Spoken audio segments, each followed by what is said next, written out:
and the Pittsburgh Steelers started the new millennium as they ended the old, struggling to an 0-3 start.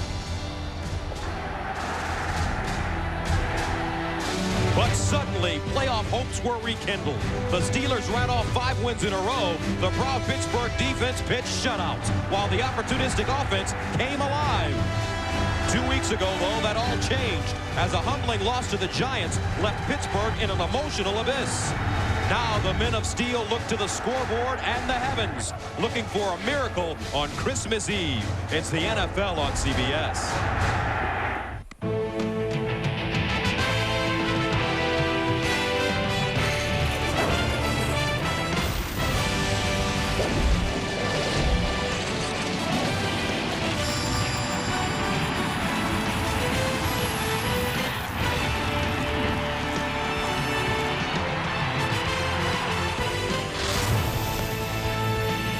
It's the National Football League on CBS, the final game of the regular season for the Steelers and the Chargers. And the Steelers still alive as you take a look at the AFC playoff picture. Indianapolis and Pittsburgh trying to get in. Pittsburgh still has a chance to clinch a berth, and here's how they can do it. The Jets losing to Baltimore with 8 minutes to go in the fourth quarter. And if the Ravens win it, and if Indianapolis falls to Minnesota and the Steelers win today, they get in.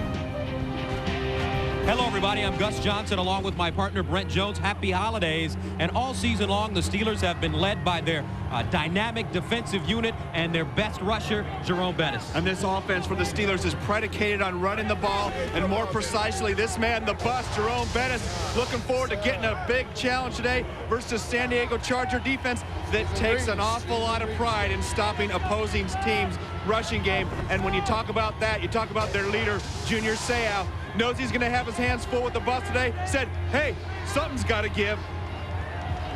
All right, so the Steelers, led by Bill Cowher in his 9th season, coming off a 24-3 win over Washington at Pittsburgh. On the other sideline, Mike Riley. It's been a tough year, but his team has lost a lot of close games.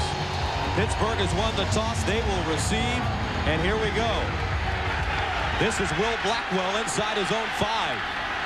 And Blackwell still running, driven backwards, and dragged down at the 20-yard line. Tim Denton with the special teams tackle, a return of 16 yards. So Kordell Stewart, the starting quarterback in the last 4 games, his numbers going up. And Kordell, as we talked to him yesterday, Brent, he's finally found himself. Well, you can just feel the confidence exuded by Kordell just from being comfortable in the pocket. He talked about being able to make some reads, make some things happen with his legs. He's also making some plays, throwing the ball, scrambling out of the pocket. First down and 10 for the Steelers at their own 21. Stewart passing on first down, and it's caught by Courtney Hawkins, who gets to the 30-yard line. It's a gain of 9 yards. So offensively for the Steelers, 18th overall in the NFL, 5th in rushing. Gandy, Faneca, Duffy, Tilsky, and Marvell Smith, the rookie. And the backfield, another 1,000-yard season for Jerome Bettis. Dan Kreider has been a find at fullback. Hawkins and Ward, along with Mark Bruner, the tight end. A gain of 9 on the first play. Second down and 1 from the 30-yard line. And they hand it off to the bus, and Bettis dropped for a loss. Junior Seau leading the way. Defensively for the Chargers, let's take a look. Up front, Alfonso and Mickle on the ends with Williams and John Perella in the middle. The linebackers, Junior Seau headed to his 10th Pro Bowl along with Ruff and Dixon. Secondary has been shaky this season, on the corners especially. Brown and Jenkins, Harrison the hard hitter, and Rogers Beckett the rookie. Third down and 3 from the 28. They need to go to the 31. Here's Stewart going up top. It is incomplete, intended for Hines Ward. And a Jets update for you. 6 minutes and 11 seconds remaining. Ravens just missed a field goal, but they lead it 27-20. Matt Stover missing that field goal, and now the Jets have the football. And a rare miss for Matt Stover. A lot of people think he's had an MVP-type season, the kicker for the Ravens this year. He's had an awful lot of chances. That's a little bit of an upset. Keeps the Jets in the game. Josh Miller standing at the 14. Wobbly kick. Reggie Jones from the 22. And Jones reverses and gets to the 30-yard line. It's a 47-yard punt and a 6-yard return. Nakia Cody with the tackle. So Ryan Leaf, his career numbers 4 and 13, was 23 of 43 last week for 259 yards and 2 touchdowns in their loss to Carolina. And might have played his best game of his career last week. Showed some composure in the pocket, wasn't getting a lot of pressure, made some plays, eyes looking downfield instead of focusing on the rush. That's a key for him today. A lot of questions surrounding Leaf and whether or not he'll be back with this San Diego team next year. Passing on first down, going up top. Graham is open. Caught. Jeff Graham straight to the end zone, and that'll help his case.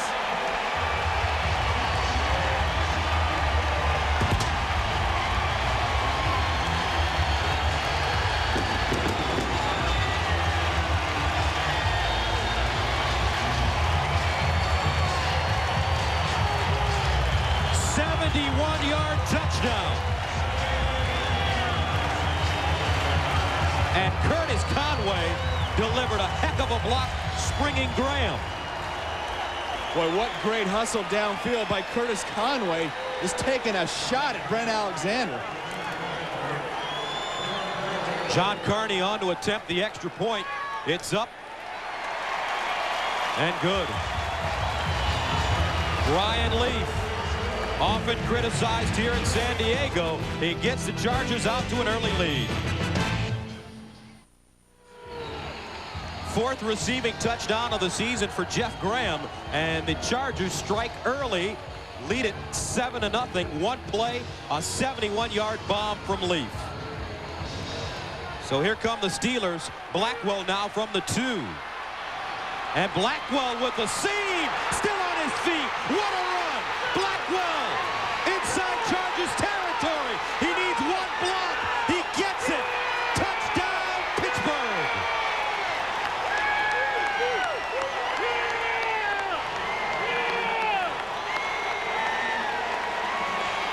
"98 yards. And in 2 plays, these 2 teams are going at each other.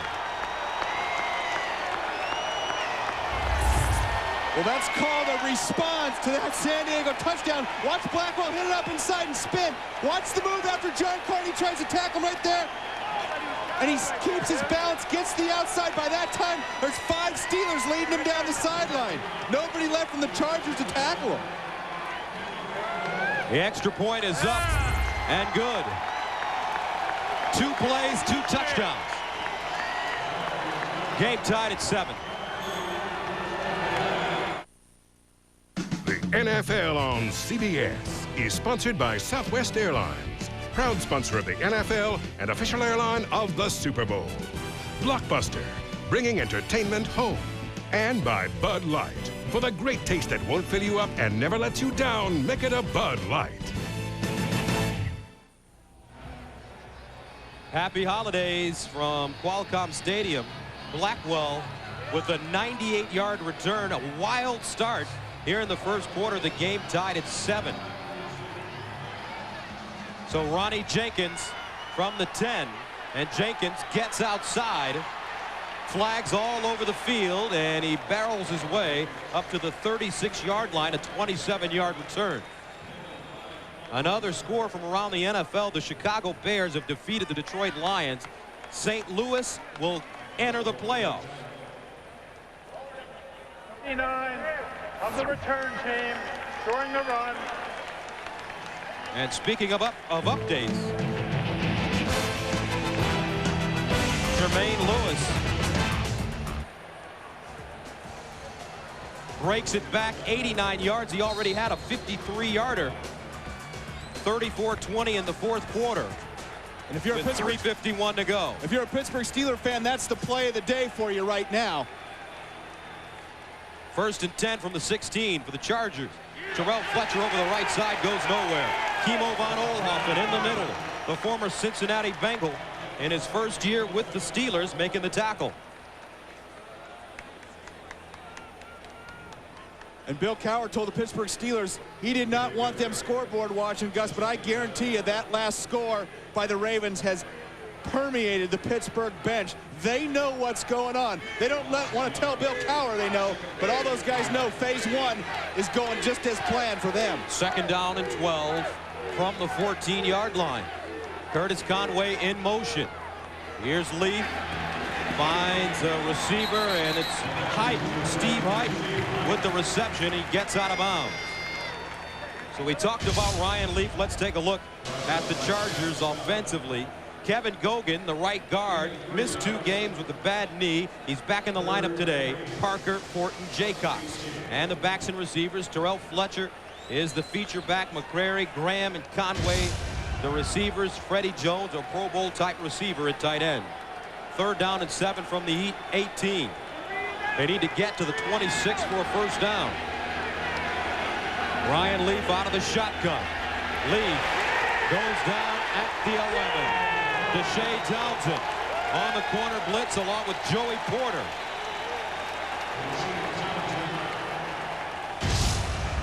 And defensively for the Steelers, they run a 3-4. Smith, Von Oelhoffen, and Kevin Henry.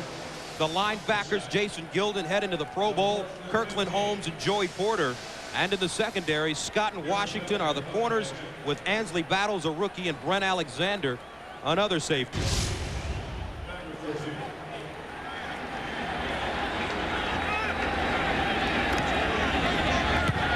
Darren Bennett heading to his 2nd Pro Bowl, punts it away. Here's Hank Poteet from the 39. Poteet, he's got wheels. Ran one back 53 yards against Washington. It's a 14-yard return. 11:08 to go. First quarter of play. Steelers with the ball. Game tied at 7. Game tied at 7. 11:08 to go in the first quarter. Let's take a look at the scoreboard. Baltimore leads the Jets with 2:08 to go. 34-20. Steelers need the Ravens to win, and they need Indianapolis to lose today against Minnesota at home. Now Jerome Bettis over the right side. Now let's take a quicker look at the scores. Miami comes back today to defeat New England, so the Dolphins are in the playoffs. Philadelphia already in. And St. Louis gets in today. They defeat New Orleans on the road, and because Detroit loses at home to Chicago, the Rams are heading back to the playoffs. And Tampa Bay and Green Bay in overtime. Green Bay needed St. Louis to lose to get in, so they've been eliminated. 2nd and 9 from the 45. Kordell Stewart steps up. It's intercepted. Harrison down the sideline. Rodney Harrison, touchdown. Holy mackerel. What a start to this game. 63 yards.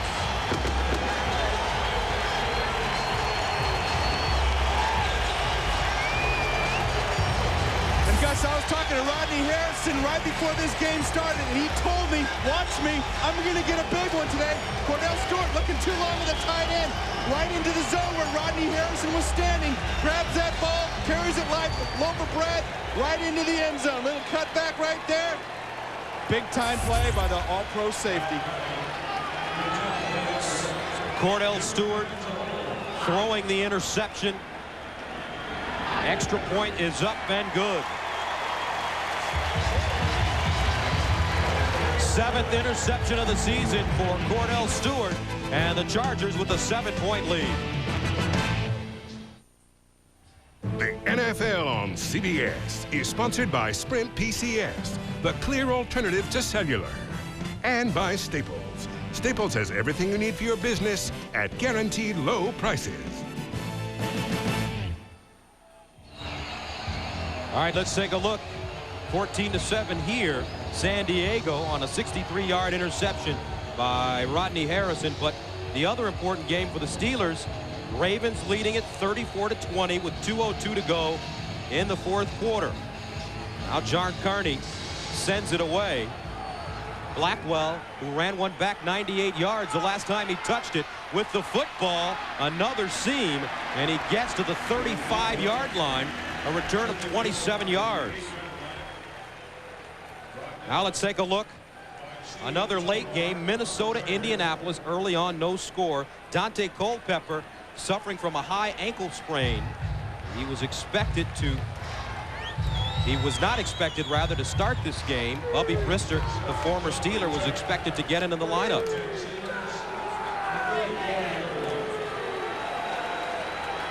First down and 10 from the 34. They swing it out. Hines Ward with the catch. And he goes out of bounds at the 40. A note on that Indianapolis, Minnesota game. Dante Culpepper did start the football game. So Culpepper in the pocket for the Vikings. Second down and 5 from the 39 for Kordell Stewart. So now that we've got all that business out of the way, let's talk about Kordell. Although he threw the interception, he's having a fine second half to his season. He really is, and he forced that ball into double coverage, and that's one thing that he hasn't been doing a lot. And he's going to regain his confidence. You saw Bill Cowher go right back to the pass there on first down, get him another completion, get that confidence back and rolling. Here's the pitch to Jerome Bettis running outside, and Bettis gets out of bounds at the 47-yard line. Should be a face mask penalty in the backfield. It's a gain of 8. Somebody grabbed Bettis's face mask.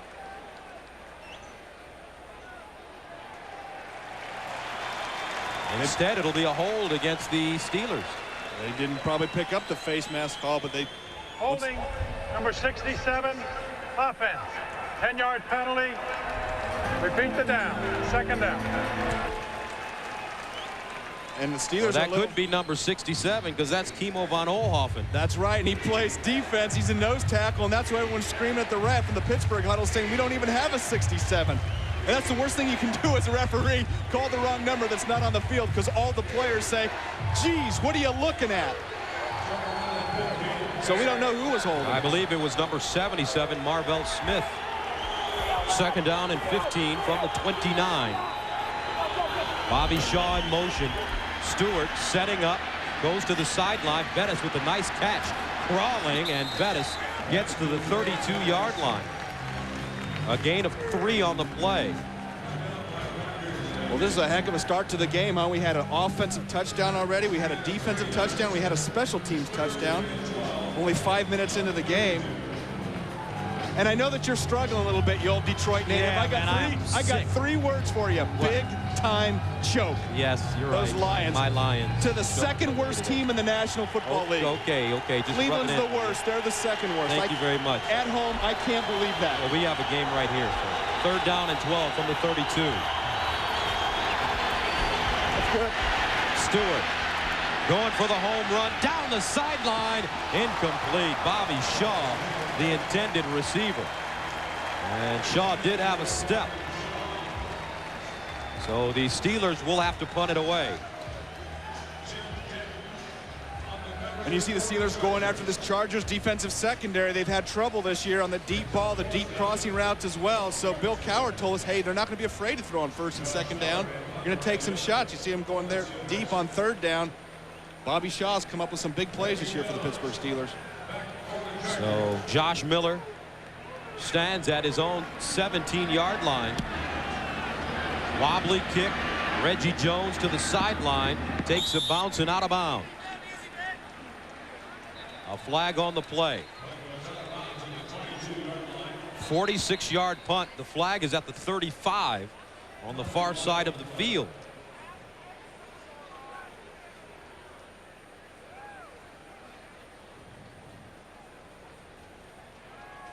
Bob McElwee, your referee today. For the receiving team, after the ball was kicked, the receivers will keep the ball after the penalty for their foul. 10 yards, first down. So with 8:13 to go here in the first quarter of play, 14-7 San Diego.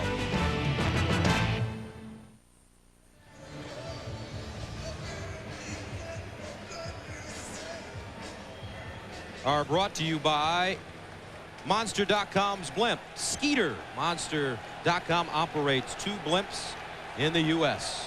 First down and 10 for the Chargers from the 12-yard line. Ryan Leaf, the short drop. Curtis Conway with the catch at the 15-yard line. Dwayne Washington there to make the tackle. And look at that little fella. Happy holidays here in sunny Southern California. Weather back east in Detroit. When I was in Detroit this week, it was 33 below zero with the wind chill 3 degrees. See those little Santa booties? I see those. It's pretty nice. Very nice. I thought you didn't want to bring up Detroit. Yeah. You hear that they lost to the Bears? Yeah. 2nd and 4 from the 18. Wise guy. And Fletcher gets to the 19-yard line. Keevan Henry with the tackle. 7:29 to go in the first quarter play. Ryan Leaf striking quickly, 71 yards to Jeff Graham. And a look at the weather on Christmas Eve, 60 degrees and sunny, not a cloud in the sky here in San Diego. Bill Cowher brought the Steelers into their bubble this week and cranked the heat up to 65, so they'd be ready. He didn't want them suck and win here in San Diego. They also came a day early, 3rd and 3 from the 19. They need to get to the 22. Leaf. Holding. Leaf. And he throws it to the sideline of Fletcher. Leaf may have been over the line of scrimmage. But they're going to call a hold, rather, against the Chargers.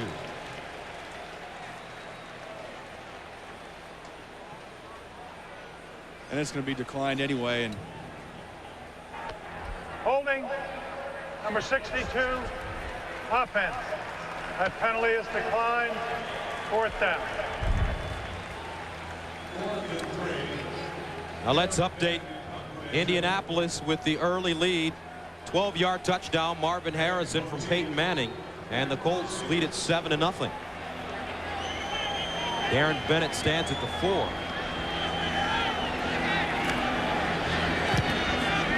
High spiraling kick. Hank Poteet backpedaling all the way to the 22-yard line. And Poteet trying to get outside. Bottled up. And Poteet is dragged down at the 30. Ball comes out. Fletcher picks it up, but I believe he was down. And once they blow that whistle and call him down, Gus, that's all she wrote. There's no reviewing that whistle. Steve Hyden with the special teams tackle, knocking the ball loose.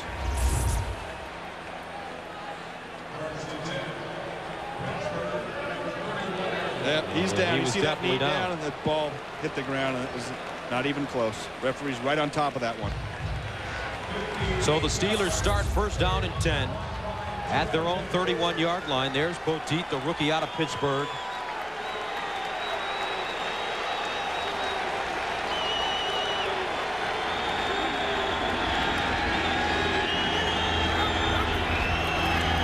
Draw play, Jerome Bettis with all kinds of running room, gets all the way up to the 42. Orlando Rupp, the middle linebacker, making the tackle after a gain of 10.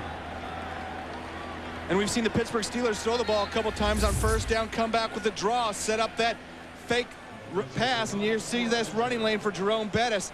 Nice job. San Diego Chargers thinking here comes the pass again out of that same set. And with all the disarray we've had here in the first quarter, you haven't been able to get Jerome Bettis on track, and it's time to get that bus rolling. So a final score for you. The Ravens have defeated the New York Jets 34-20. So Baltimore beating the Jets. Now Pittsburgh, their hopes are getting even better. They need Minnesota to win at Indy, but right now it's a 7-0 score. Colts leading the Vikings. The good news is they know Indy's defense isn't the tops in the league, so I think the Vikings will score some points before this day is over. 2nd down and inches for the Steelers at their own 40-yard line. Here comes a blitz. Bettis looking for 6 inches. I don't know. Rodney Harrison with the tackle.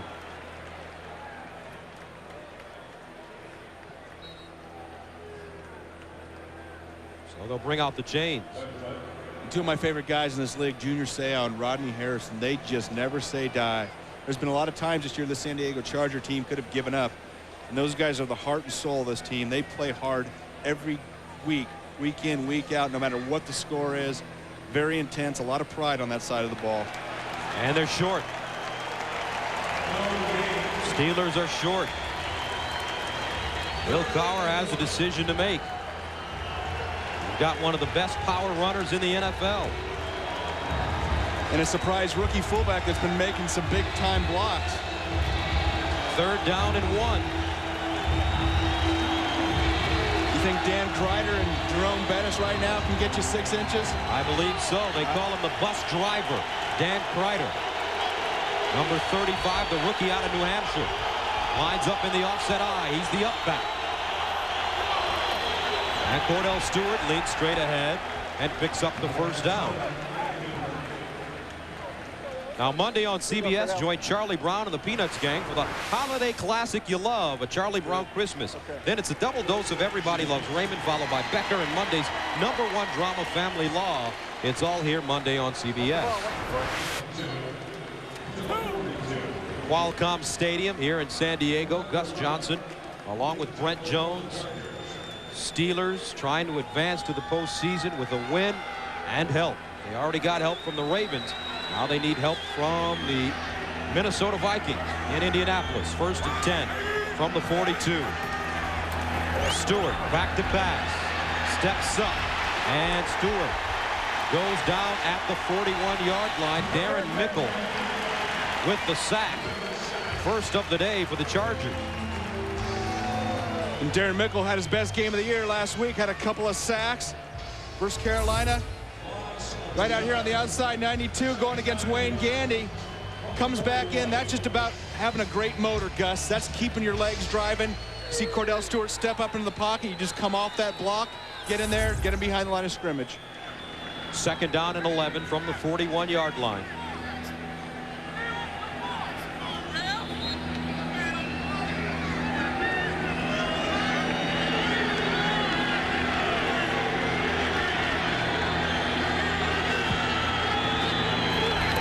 Here's Bettis, and he's detained in the backfield and dragged down at the 39. Nice play by Jamal Williams, number 76, 3rd-year man out of Oklahoma State.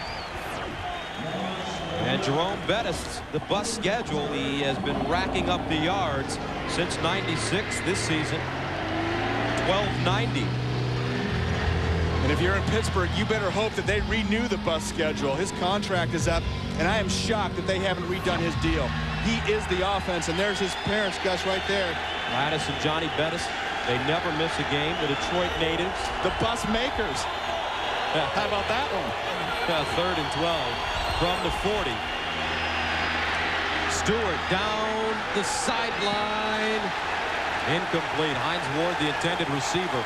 No flag on the play. Fakir Brown covering. And you saw a little contact there by Fakir Brown on Hines Ward. And I think the official right on top of that play thought it was an uncatchable ball. You just watch the contact, Gus. Let's see. Here's the ball coming down. It was pretty close. Referee right on top. A little hand-to-hand combat. I think that's a good call. Let him play. Fakir Brown staying toe-to-toe with Hines Ward. Very physical wide receiver of the Pittsburgh Steelers. 3rd punt for Josh Miller, standing at the 25. Reggie Jones back deep at the 15. And Jones makes the catch. And gets out of bounds at the 20, a 43-yard punt. Wednesday on CBS, the Stars turn out for a night of spectacular performances as America pays tribute to Clint Eastwood, Angela Lansbury, Chuck Berry, and more. Don't miss the Kennedy Center Honors Wednesday on CBS. So once again, let's take a look at how the Steelers can get in. They already got help from the Ravens today. They needed the Jets to lose, and Baltimore beats them 34-20. Now, if Indianapolis falls to Minnesota and Pittsburgh wins, they get into the playoffs. We'll update you on the scores all day. To the sideline. Curtis Conway, the intended receiver, incomplete. Chad Scott covering. And we're going to have some great battles outside with Chad Scott and Curtis Conway today. We already saw Jeff Graham, the former Steeler, light up this Pittsburgh defense for a touchdown. Here's Chad Scott down toe-to-toe with Curtis Conway. See a little hand action right there. That could have been pass interference, and that was Curtis Conway was saying. He got up. Chad Scott grabbing his arm a little bit, and Chad Scott and Dwayne Washington have played an outstanding corner for this Pittsburgh Steelers team this year. So far, Ryan Leaf, 3 of 5, 80 yards. 2nd and 10 from the 22. Leaf throws the hitch to Conway, trying to make Scott miss, and Scott drags him out of bounds at the 28. A 6-yard pickup. So Curtis Conway, who signed the big free agent contract coming over from the Chicago Bears, and on the season he has 5 touchdowns and 50 catches for about 684. So an update on the Indianapolis Minnesota game. Randy Moss catches a touchdown, 42 yards, and the game is now tied at 7 in the first quarter. 3rd down and 4 from the 28. They need to get to the 33 for a first down. 4-receiver package for the Chargers. Leaf underneath, caught Graham, and Graham is close to the first down. I believe he has it. Jason Gilden with the tackle. Jeff Graham telling me before the game, anxious to go against his former teammates. You saw that first play of the game with a big touchdown catch. Just a little bit more fired up, even though it's the last game of the season, even though the Chargers are 1-14. Jeff Graham was ready to play today. Done a nice job running some precise routes this year. He's got a little bit more game speed than people realize. He can get behind that coverage. 1st down and 10 from the 33 for the Chargers. Leaf underneath, incomplete, ball tipped at the line of scrimmage. Looks like Joey Porter got a hand on it. And Graham with a big touchdown, Brent, on the first offensive play of the game for the Chargers, 71 yards from Leaf. And when you do that, you've got to get a replay. Catch a big touchdown versus your former team. Getting out here, no blown coverage out here. Actually, a blown coverage. Watch the block by Conway right there on Brent Alexander. Allows Graham to strut into the end zone, and Brent Alexander actually playing with a cast on his wrist today, a broken bone in his hand. 2nd down and 10 from the 33. Fletcher skipping through the hole, hops forward, gets to the 36-yard line, maybe the 37. Kendrick Clancy with the tackle. So you talked to Dean Spanos, who runs this team, the San Diego Chargers, before the game. And we talked to Mike Riley yesterday, and they're going to make wholesale changes at the end of the season. What did Dean talk to you about? Well, I liked about Dean making the decision to keep Mike Riley. Have some continuity around here.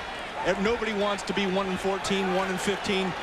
But I think that they've got the pieces in place to come back and rebound this next year. We'll talk about it here in a little bit. 3rd down and 6 from the 37. Leaf over the middle. Conway drops it. Curtis Conway took his eyes off the football, maybe because number 99, Levon Kirkland, was right next to his ear hole. Well, that'd be a good reason. And we were talking about Dean Spanos and what these Chargers are going to do, and they're out shopping for a top-flight GM. There's been a couple names mentioned. One, the former Buffalo Bill general manager, John Butler, who I believe is by far the best in the league. And the great thing about Dean Spanos, the Spanos family, they want to win, so they're going after it. They're being aggressive. I think it was a great move to keep Mike Riley. There's going to be some changes. They don't like losing. They want guys that are going to play hard for them this next year, so things are going to change around here a little bit. Darren Bennett sends away a beauty wobbly kick. Poteet all the way back to the 7-yard line. Hank Poteet breaks it down the sideline. Poteet, tough little runner, and Hank Poteet out of bounds at the 30. A 20-yard return on a 56-yard punt. And a look at the AFC playoff picture. Up top is Tennessee. They can clinch home field advantage throughout the playoffs with the win tomorrow against Dallas at home. Oakland playing currently against Carolina. Miami winners today over New England. Baltimore big over the Jets. Denver winning yesterday, and the Jets losing, as we mentioned. So Indianapolis and Pittsburgh at the bottom trying to get in. 1st and 10 from the 29-yard line. Play action, Stewart underneath. It's caught at the 40-yard line. And that is, I believe, Hines Ward on the bottom. Yes, it is.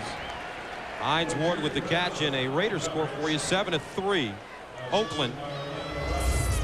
And play action, Gus, first down when you've got the bus. Boy, that should be great for the Steelers. I like the fact that they're throwing on first down. Hines Ward running a nice little hook route. Kordell just going back, putting it right on the money.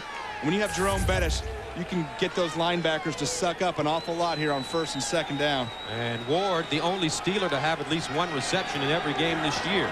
First and 10 from the 41. Stewart in trouble, steps up over the middle, and he underthrows it. Hines Ward coming across the middle. And Junior Seau in the backfield yet again. Kordell Stewart does a nice job of avoiding him and getting up and making that throw just a little bit rushed. If he could have set his feet, would have made that throw, and Hines Ward is breaking across the middle. It could have been a big play for this Pittsburgh offense. And it was nice to talk to Kordell yesterday during our meetings. He seemed really calm, really relaxed, and really confident about his future here in Pittsburgh. Well, he's been through so much adversity. He's a guy that you really root for. He's very honest. He's a great guy to talk to you. He always tells you what the real deal is. Second and 10 from the 41. Jerome Bettis over the right side with the spin. Bettis down at the 44-yard line. And that takes us to the end of the quarter with the score: San Diego 14, Pittsburgh 7. We'll return to San Diego right after this message.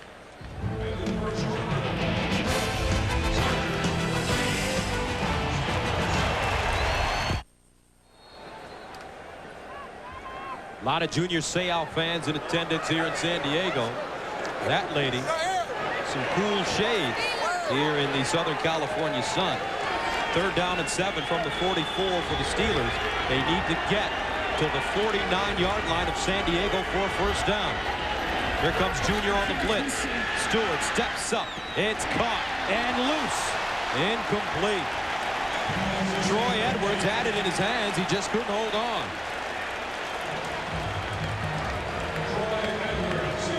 Now the NFC playoff picture is set, folks.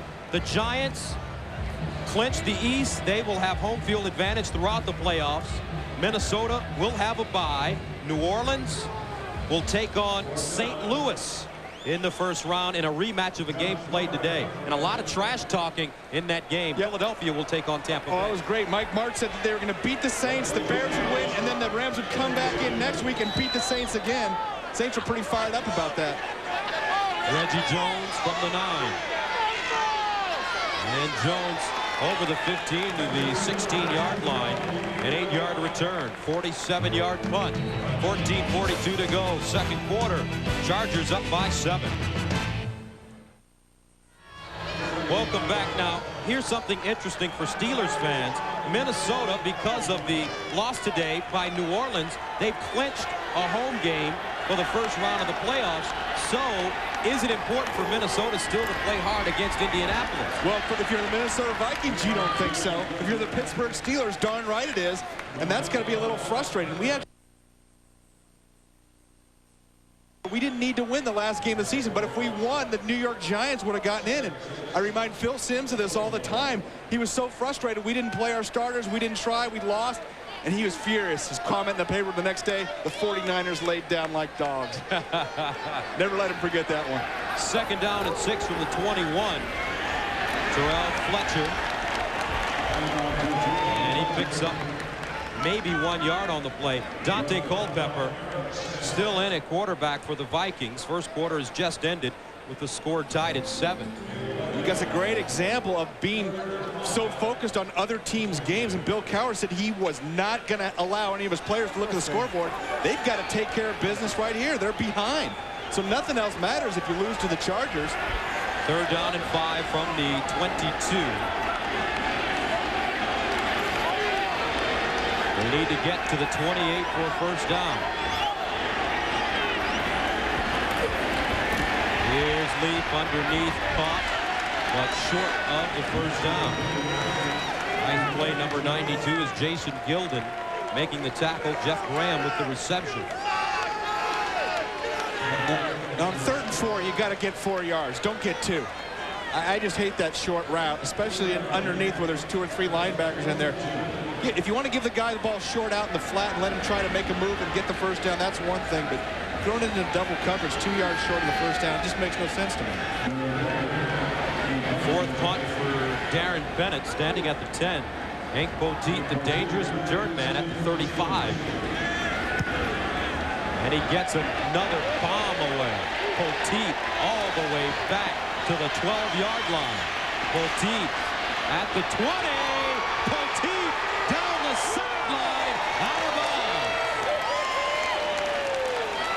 This young fella really has it going. A 32-yard return. Darren Bennett actually out-kicking his coverage, giving Poteet room to run. All the blocks to set up. You can see them all setting up right down along the line.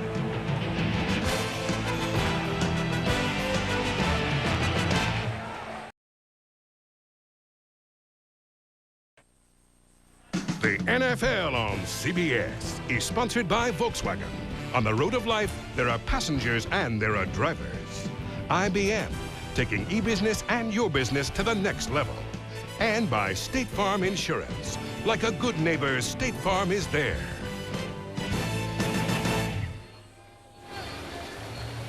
And a beautiful day in San Diego. Jermani Dawson, who should be heading to Canton when his career is over, inactive today. First and 10 from the 48. Stewart rolling. Stewart still running. And Kordell Stewart out of bounds inside the 45-yard line, a run of 11 yards. Little fake pass to the left, planned rollout to the right. They actually had Gerald Dixon sealed off. 51, the linebacker. Watch this spin out and watch the double team on Dixon out here. Right here, getting him walled off, allowing Kordell Stewart to get around the corner. Nice little planned rollout. First down for the Steelers from the San Diego 41.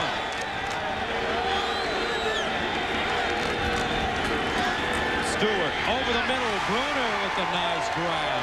In traffic at the 27. Mark Bruner, the sixth-year man out of Washington. A gain of 13. And I like the fact that this Pittsburgh offense is attacking the San Diego's weakness, and that's pass defense. Mark Bruner comes up with some big plays as a tight end for this Pittsburgh Steeler offense. They don't throw to him as often as some teams, but he's still a phenomenal blocker and makes those big, tough catches in traffic. First down and 10 from the 27. Here's Jerome Bettis. And Bettis, maybe a yard. For the best NFL playoff coverage on the net, including game-by-game previews and analysis, click on NFL at cbs.sportsline.com. And I thought Bettis was interesting yesterday, and he talked about his contract, and he said that the Steelers have already contacted his agent, and they are talking as we speak. But he said he doesn't have to be the highest paid tailback in the league like an Eddie George who makes 7. He just wants Pittsburgh to be competitive because he really wants to remain and end his career in Pittsburgh. Play action, Stewart steps up, flushed out of the pocket, holding, look at him turn it on and get close to the 20-yard line. 10:42 to go here in the second quarter of play. San Diego scored first. A 71-yard touchdown from Ryan Leaf to Jeff Graham. Pittsburgh came right back when Will Blackwell ran one back 98 yards. Then Rodney Harrison for the Chargers intercepted a pass and returned it 63 yards. And that's where we stand, 14-7. But right now the Steelers knocking on the door. 3rd and 5 at the 22. They're 1 of 5 on third down conversions today. Here's Stewart. Dumps it, caught, all the way down to the 5-yard line, Richard Huntley. 16-yard pickup on the screen. And this Steeler offense has done a nice job in this drive, mixing it up. Great call, 3rd and 5, run the screen to Jerome, or to Huntley outside. Watch Roger Duffy, the center, 62. Watch him get out here, get the big block on Junior Seau. Right here, here it comes. Bang, seal off that inside, allowing Huntley to get upfield, get the first down.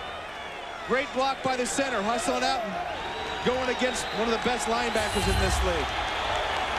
And this is the 6th play of the drive that started at the 48. First and goal from the 6. Chargers showing blitz.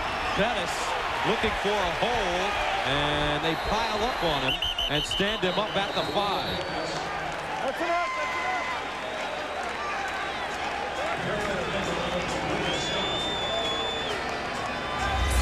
Hey, a lot of people at the bus stop, Gus, waiting to jump on board the bus right here. Watch this, 5 or 6 guys on top of him.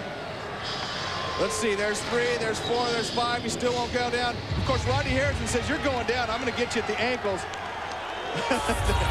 There you go. Second down and goal from the 5. Out of the eye. Stewart throws the fade. Caught. Touchdown, Courtney Hawkins. Yeah!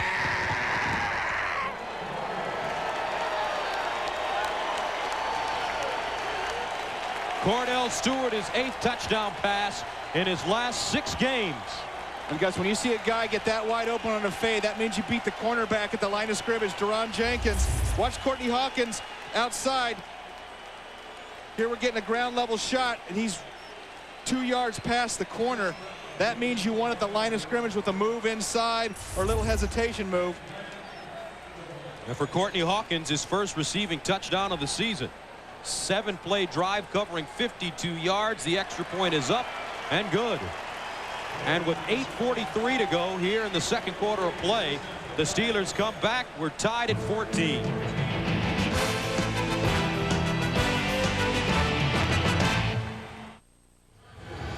Bill Cowher said the playoffs started last week against Washington. They dismantled the Redskins, and he's on the sideline right now getting his guys pumped up. As you take a look at the scoring drive, Steelers send it away. This one into the end zone for a touchback. Welcome back, folks. Gus Johnson along with Brent Jones. You see Kordell Stewart with the great touch on that pass, and it's really fun to watch him develop. And it's great to see him overcome adversity. I think he's done that here this year, especially, you see him coming into the game, throw that interception early to Rodney Harrison, then come back and engineer a nice drive, make some really crisp passes down there and be able to throw that nice fade route for the touchdown. And you just got to give this young man credit. He's talked about having the offense simplified for what he does best. And he says, if I want to run, I'm going to run. I'm going to find the lane. If I'm going to step up and throw it, I'm going to do that. But I'm going to take advantage of my skills. Underneath, and Ryan Leaf putting that one on a rope, and it's caught by his tight end, Freddie Jones. And you liked that yesterday when he said, hey, I'm going to simplify the offense, and I'm going to do what I know I'm good at. Kevin Gilbride is the offensive coordinator. He was the former head coach here in San Diego. There he is. Kevin Gilbride in the middle. And Coach Gilbride known for having some very successful and high-potent offenses while he was in Houston working with Warren Moon, but they are very complicated, and Stewart told us that he had to simplify it for himself. Play action. Here's Lee throwing for Graham. It is incomplete. Nice play by Chad Scott stepping in and breaking it up. And Jeff Graham doing a nice job of coming back and not allowing the interception. Watch him come back right here. Start playing defense. Get over the top. Get your hand in there. Don't let the Pittsburgh guy come up with the ball. You got to play defense sometimes, Gus, when that ball's underthrown. See him pull that arm down of Chad Scott.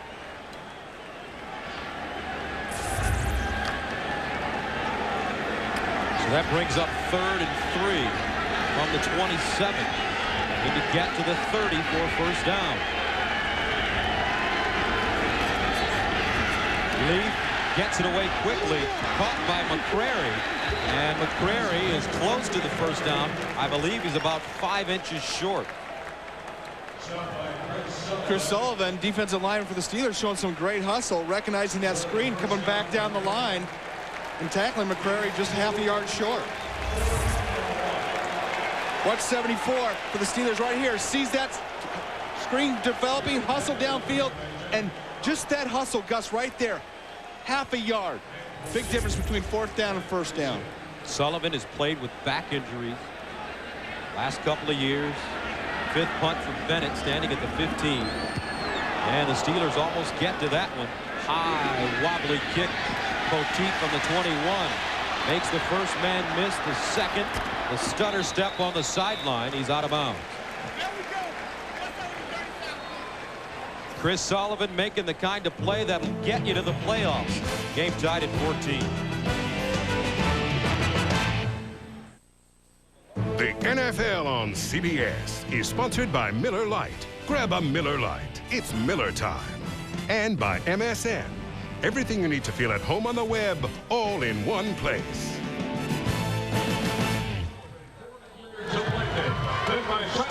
It's going to be a long night for this man. Looks like he's phoning it in early. He's going to let the elves do all the work. Rudolph is ready. Looks like his nose is a little red. First down and 10 from the 27-yard line.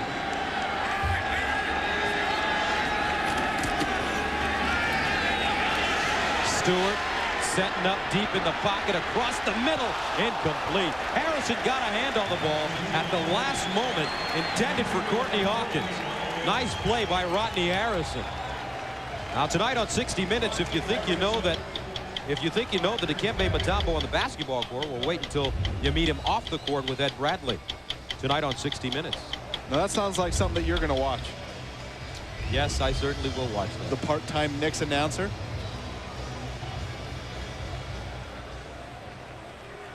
Second down and 10 from the 27.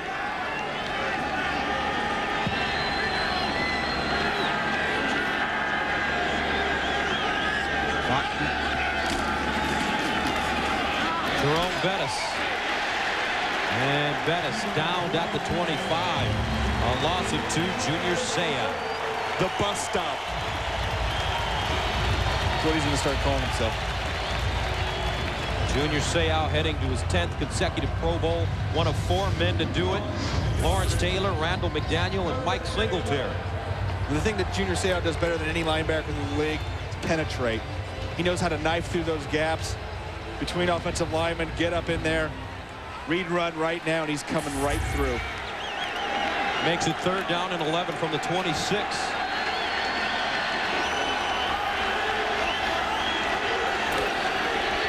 Stewart, the shovel pass. Huntley breaks a tackle, gets the first down at the 41.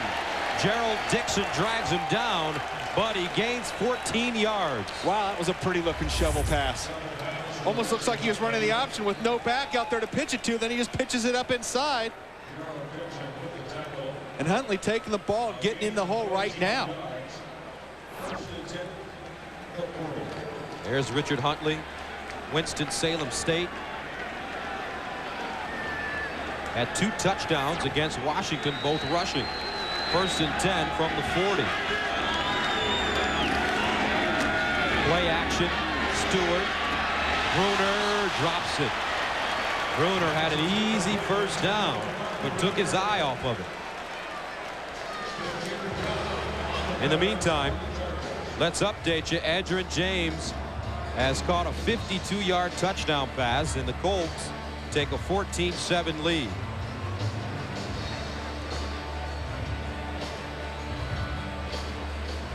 So second down and 10 for the Steelers at their own 40-yard line.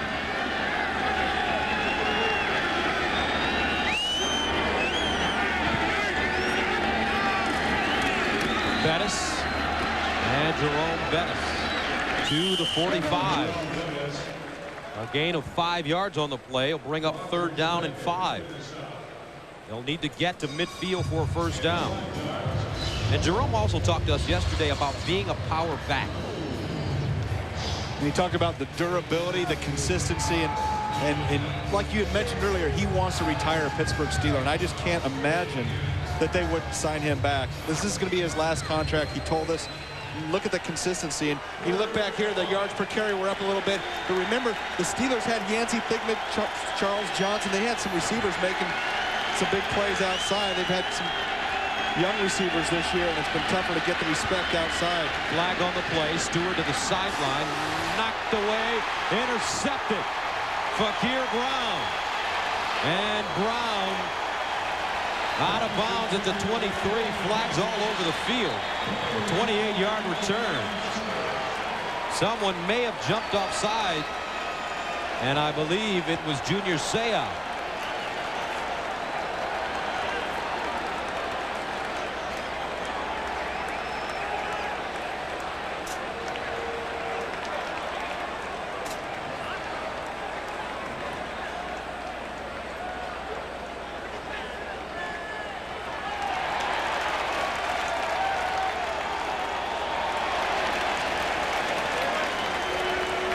So a clip and offside. It doesn't matter. Once you have that offside, that interception goes back and it's against the Chargers. The blocking below the waist in a return isn't going to have an effect. Outside, defense, 5 yards, first down, number 55. The personal foul, the low block on number 37 is declined. So basically, the Steelers gained 5 yards on the play. And watch Junior Seau into the gap, just getting right up here. You see him get in the neutral zone right there. There he is offside. Just got his left arm offside. And now the interception by Fakir Brown. Little grabbing right there. Surprised he didn't call him for that. You see the offhand batted away and bats it to himself.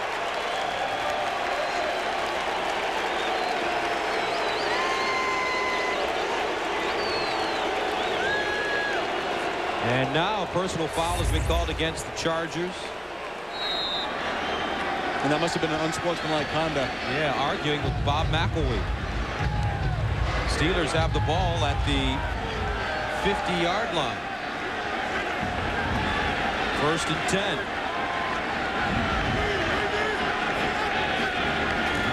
Play action, Kordell Stewart steps up with a big running lane. Stewart gets outside, down the sideline. Look at him go out of bounds at the 25. And that's the vintage Kordell Stewart. 97 Kordell Stewart. A 27-yard gain. And he was riding in the bus lane, going down that sideline. Watch when he breaks the pocket. Watch Jerome Bettis hustle over and get in front of Junior Seau. Right here. Seals him off, allows Kordell Stewart to get down that sideline. And that's about the 5th or 6th time, Gus, we've seen play action on 1st down, attacking the Chargers' weakness, their pass coverage, and that's great. You know, the Steelers haven't thrown. They've been more of a running team this year, but taking advantage of what the other team doesn't do as well. Stewart, 4 carries, 42 yards. 1st and 10. Bettis spinning. And Bettis goes down, losing a yard on the play. And it is tough picking up yards against this San Diego Chargers defense running the ball. Not only Junior Seau, but they've got some great interior linemen up there as well. Jamal Williams, John Perella having outstanding seasons. And defensive tackle. And the Chargers defense 12th in the NFL. 3rd against the run. 22 against the pass. So that tells it all. 22nd against the pass. 2nd and 11 from the 24. Stewart dumps it off, incomplete, intended for Jerome Bettis. John Perella standing right next to him. Well, that was a good time to throw the ball low and away. Gerald Dixon was coming off the right side and unblocked and got to Kordell Stewart before he could even set his feet. Had to get rid of that ball. Brings up 3rd down and 11 from the 24.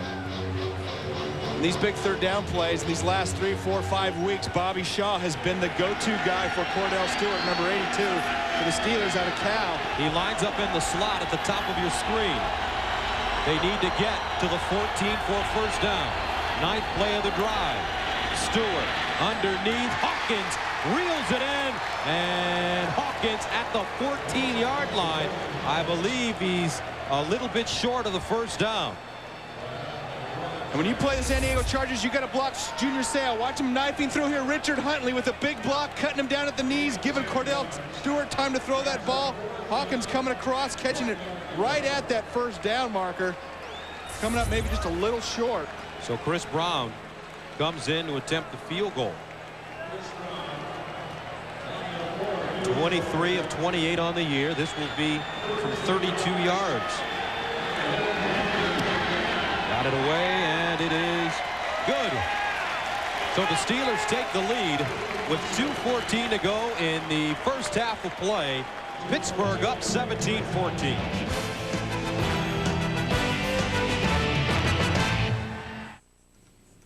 So I can order HBO, right? Yes, sir. Actually, 7 of them. So it's got a pretty clear picture then? 100% digital quality. Football?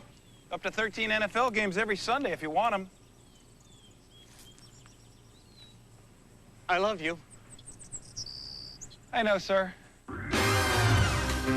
Now get free professional installation when you buy a DirecTV system and sign up for Total Choice programming. Hi. Coming up on the NASDAQ.com halftime report, join Jim, Mike, and Randy for all the scores and highlights, plus the latest playoff news. That's all coming up on the NASDAQ.com halftime report. And a number of the fans here not very pleased with the performance of Ryan Leaf. And they're showing it with their T-shirts. 17-14.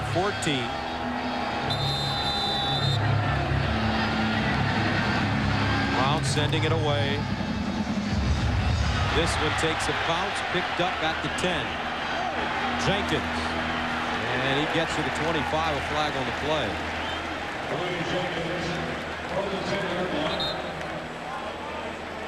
And a hold against the Chargers.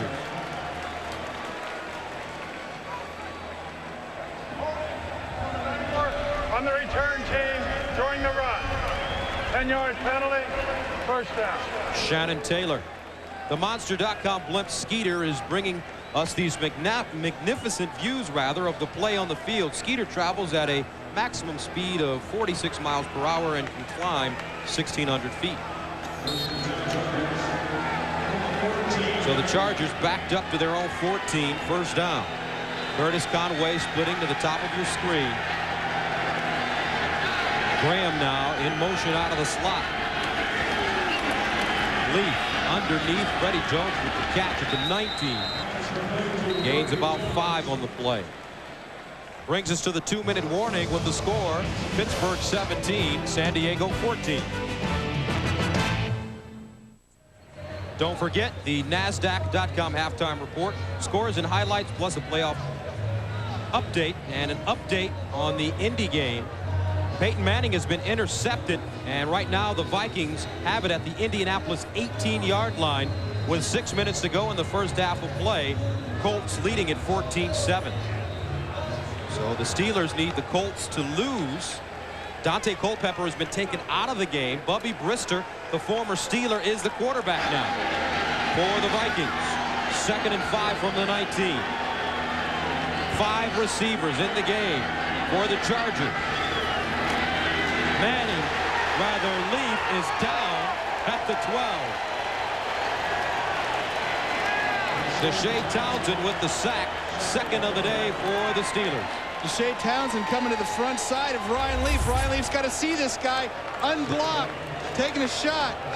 Nobody blocks him. Right in the chest. Bang. Watch right here at the end of the line. Somebody's got to either block him or Ryan Leaf's got to pick him up with the hot throw and get rid of it. That's your front side. You got to have your eyes focused over there. Otherwise, you get hurt, Gus. Deshae Townsend, 3.5 sacks on the season. A loss of 6 for the Chargers. Brings up 3rd and 11 from the 13. They need to get to the 24 for a first down. And we expected a lot of blitzing from this Pittsburgh Steelers defense. And really kind of the book on Ryan Leaf is if you hit him hard and blitz him and hit him early, then he'll start getting rid of that ball a little quicker, maybe throwing into more coverage. And that's what this Pittsburgh Steelers defense is trying to do right now. Take some shots on him now and get him to try to start forcing that ball, throwing it early. Leaf 9 of 14, 108. 3rd and 11. Here comes a blitz. Leaf in the pocket, fires down the field. Incomplete. Intended for Trevor Gaylor. Wayne Washington covering on the play, and the Chargers will have to punt. Dwayne Washington and Trevor Gaylor going up for the jump ball. Gaylor's got some great athletic ability. That ball just beyond him. And Washington's sitting right there, and I don't even know if Gaylor touched it. Washington might have been able to catch that. And an update, Minnesota gets a 31-yard field goal. And it's a 14-10 game. Gary Anderson with the 31-yarder. Aaron Bennett, 1 yard deep, end over end kick. And out of bounds. Steelers will have the ball inside San Diego territory. A 34-yard punt. Gus having a chance to go into that 2-minute drill. Kordell Stewart's been very calm in the pocket. You got to pick up that blitz when you're in a 2-minute drill versus the Chargers. You've always got to find Junior Seau and Rodney Harrison. They'd really like to blitz at these times. Take some clear shots at the quarterbacks. You got 2 timeouts. You're the Pittsburgh Steelers. Use it wisely. You can use the middle of that field. Maybe a little screen pass, get the bus involved. Richard Huntley's made a couple big plays catching the ball as well. And then I think it's time to get the ball to Bobby Shaw as well. First down and 10 from the San Diego 48.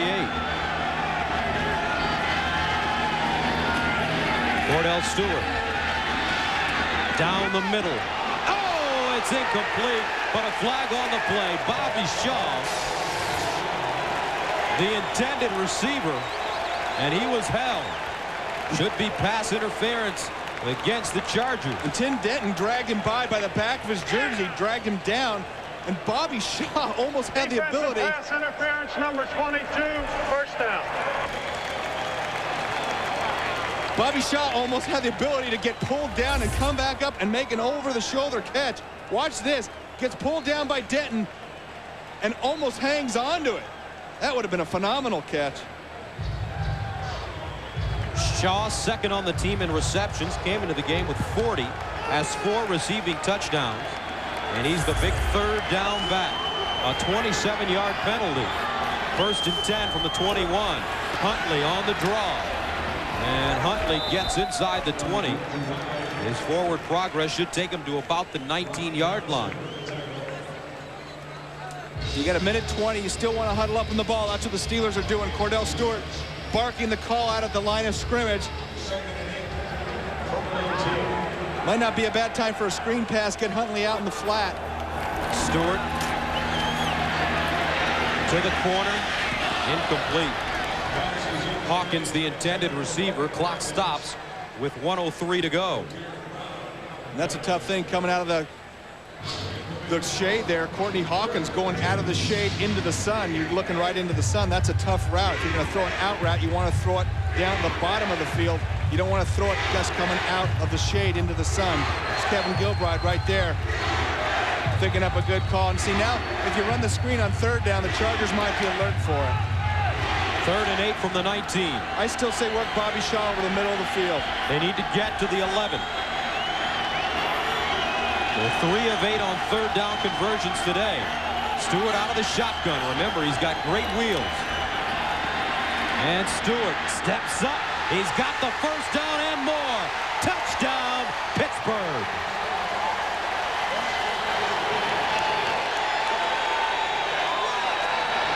A 19-yard score. Kordell Stewart.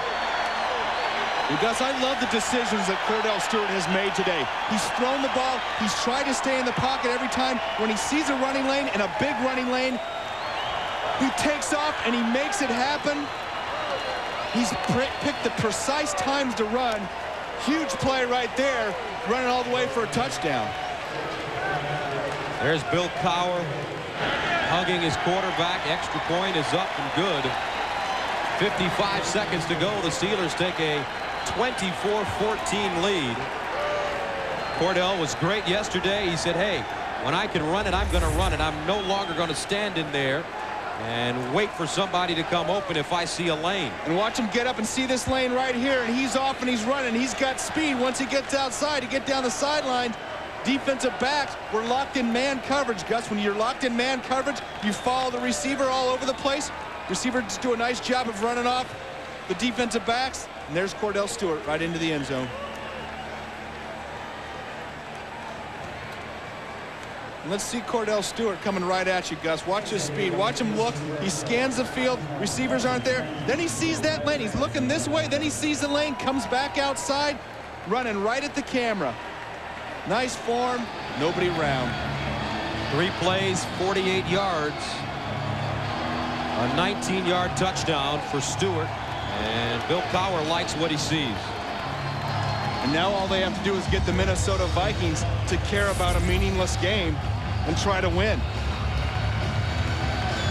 There's Kordell. Don't call him Slash. That's right. I didn't call him it. You said it. You better not. No more of that. Brown sends it away. It is picked up by Jenkins at the 20. And the rookie gets up to the 36. 16-yard return. Next Saturday, CBS Sports showcases the elite of women's hoops with the triple header. First, Illinois takes on Auburn, followed by Purdue and Michigan. And in the finale, the two preeminent teams of the era take over, with the Lady Vols of Tennessee tangling with the Connecticut Huskies in a rematch of last year's national championship game won by UConn. First and 10 from the 36 for the Chargers. 50 seconds to go in the first half of play.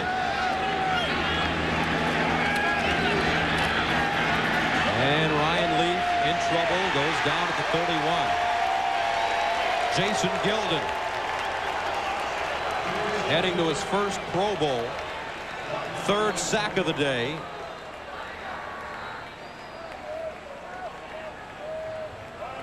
Boy, it was great talking to Jason Gilden yesterday, and what a year he's had going to his first Pro Bowl. 30-second timeout. And a timeout has been called by the Chargers.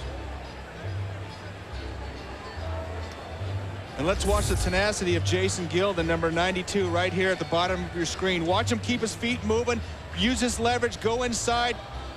Versus Kevin Gogan, who's a strong offensive line and holding him up. But look at that effort to come back and tackle Ryan Leaf. And Gilden Gus told us a great story about Kevin Green and Greg Lloyd kind of being the guys that took him under their wing when they were the great linebackers with the Pittsburgh Steelers, took all the linebackers to the Pro Bowl.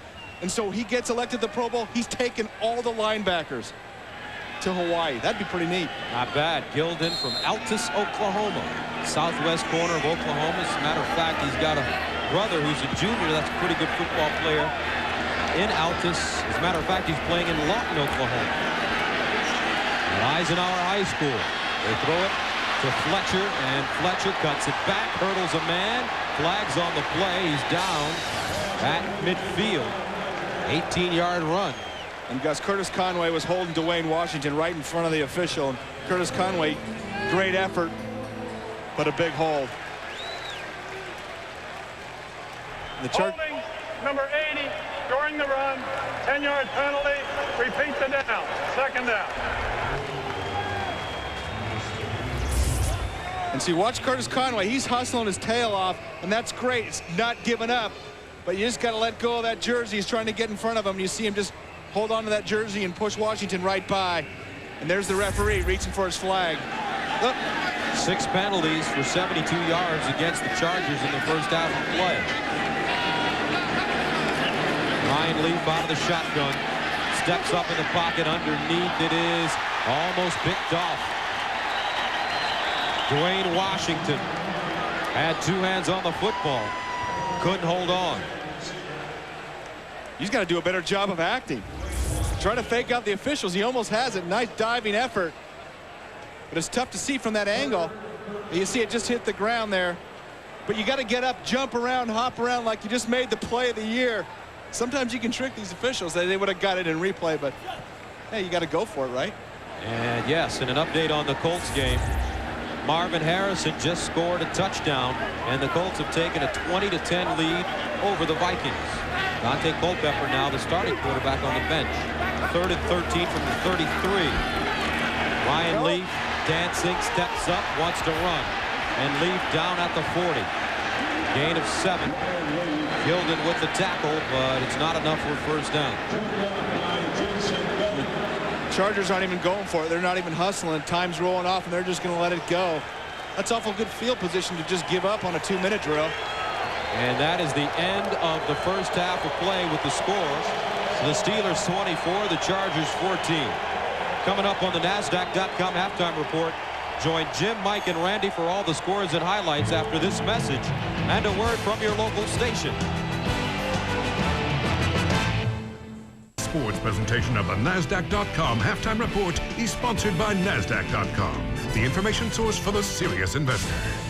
All right, so the Steelers trying to do their part. Jim Nantz with you on the NASDAQ.com halftime report. A lot to get you caught up on, and Mike Ditka and Randy Cross are here to help sort it all out. Steelers lead by 10, but now they must rely on the Minnesota Vikings without Dante Culpepper. He re-injured his ankle. Backup Bubby Brister is in. The Vikings must come from behind to beat the Colts, and the Steelers must win for Pittsburgh to make the playoffs. And the Vikings have nothing to play for. They won the division earlier today when the Bucs lost in overtime to Green Bay. Ravens break the Bears record, fewest points allowed in the season. They broke Mike Ditka's team's mark in 1986. This was the key play against the Jets. Well, there's a big turnaround right here. They're going in to score right before the half. 7 seconds, 98-yard interception return by Chris McAllister, and it's really a 15-point swing because they go for 2 points and they make it, and it's a real big play of the game. He threw 4 interceptions in the game. That is, as Testaverde did, and that's why they lost this football game. And the Ravens now press the Titans, who must win tomorrow night against Dallas to win the Central Division. Oakland, meanwhile, trying to win the West today and knock off the Denver Broncos from any hope.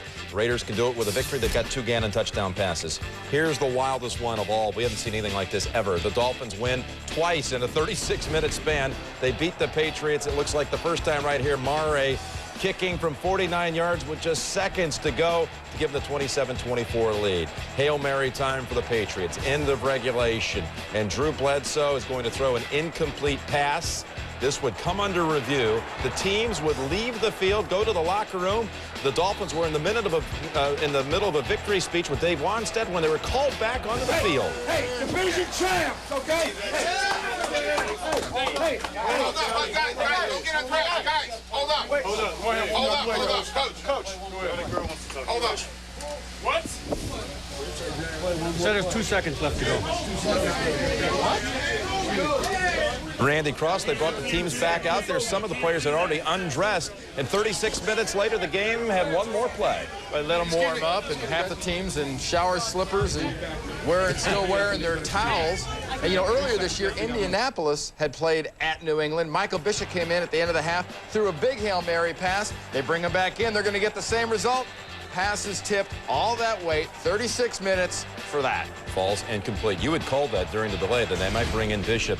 It falls incomplete for the second time in a 36-minute span. The Dolphins claim the AFC East Division title. Still a whole lot of variables right now, but let me see if I can help you out. If Indianapolis wins the game against Minnesota, and they're up 21-10 right now, the Colts would be the 6th seed and get in the playoffs. But should they lose and the Steelers win, then the Steelers would get in. But if both the Colts and Steelers lose, then the Jets would back into the playoffs. Doesn't look promising for the Jets at all, of course, with both of those teams winning at the moment. We do know this. We'll be with you next Sunday, wild card action. Our game, 12:30, but you want to be with us at 11:30 Sunday morning for the NFL Today, leading up to wild card playoff action. Meanwhile, the Bears beat the Lions, and what a victory. Chicago winning at Detroit. Came down to the last play of the game, Mike.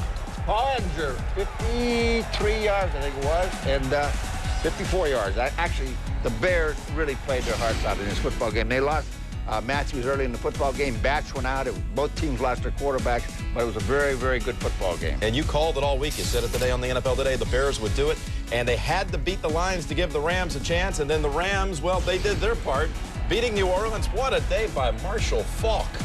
Over 200 yards rushing. He was down on the field celebrating when he heard the news that the Bears had pulled off the other part. Marshall Faulk, congratulations on a great win here. Your help from the friends up in Chicago. You're in the playoffs. It's a great feeling, you know. We've been struggling all year, and the thing we wanted to do was get to the playoffs. We feel like we got to, you know, it's a whole new ball game. It's 0-0. A lot of things don't matter. I'm sure we showed a lot of teams we can win on the road, and, you know, thanks, Chicago. Yeah, thanks, Chicago. And they're right back to New Orleans next week. I'll tell you what, he's from the New Orleans area, and this guy went down there and played a game today. What a way to go home. Packers in the Bucs' hopes for the Central Division title, winning in overtime. Ryan Longwell right here, 22-yard field goal. Green Bay wins, but eliminated from the playoffs by virtue of the St. Louis win. And Tampa now gets to go, Mike, to Philadelphia. They win there, they got to go to New York, probably. They aren't going to like that going to Philadelphia, believe me. That's a good young football team. Eagles won today. What a fake. Maybe the play fake of the year right here. Okay, McNabb is a great athlete. Great fake, great presence of mind, good pass, great catch, and good effort. I mean, you know, you do it all. You say it all the time. They don't know what they don't know. No, they just play. So while the AFC is still undetermined as far as matchups and sites, we do know this. The NFC is complete. The playoff picture looks like this. St. Louis back to New Orleans for its second straight week.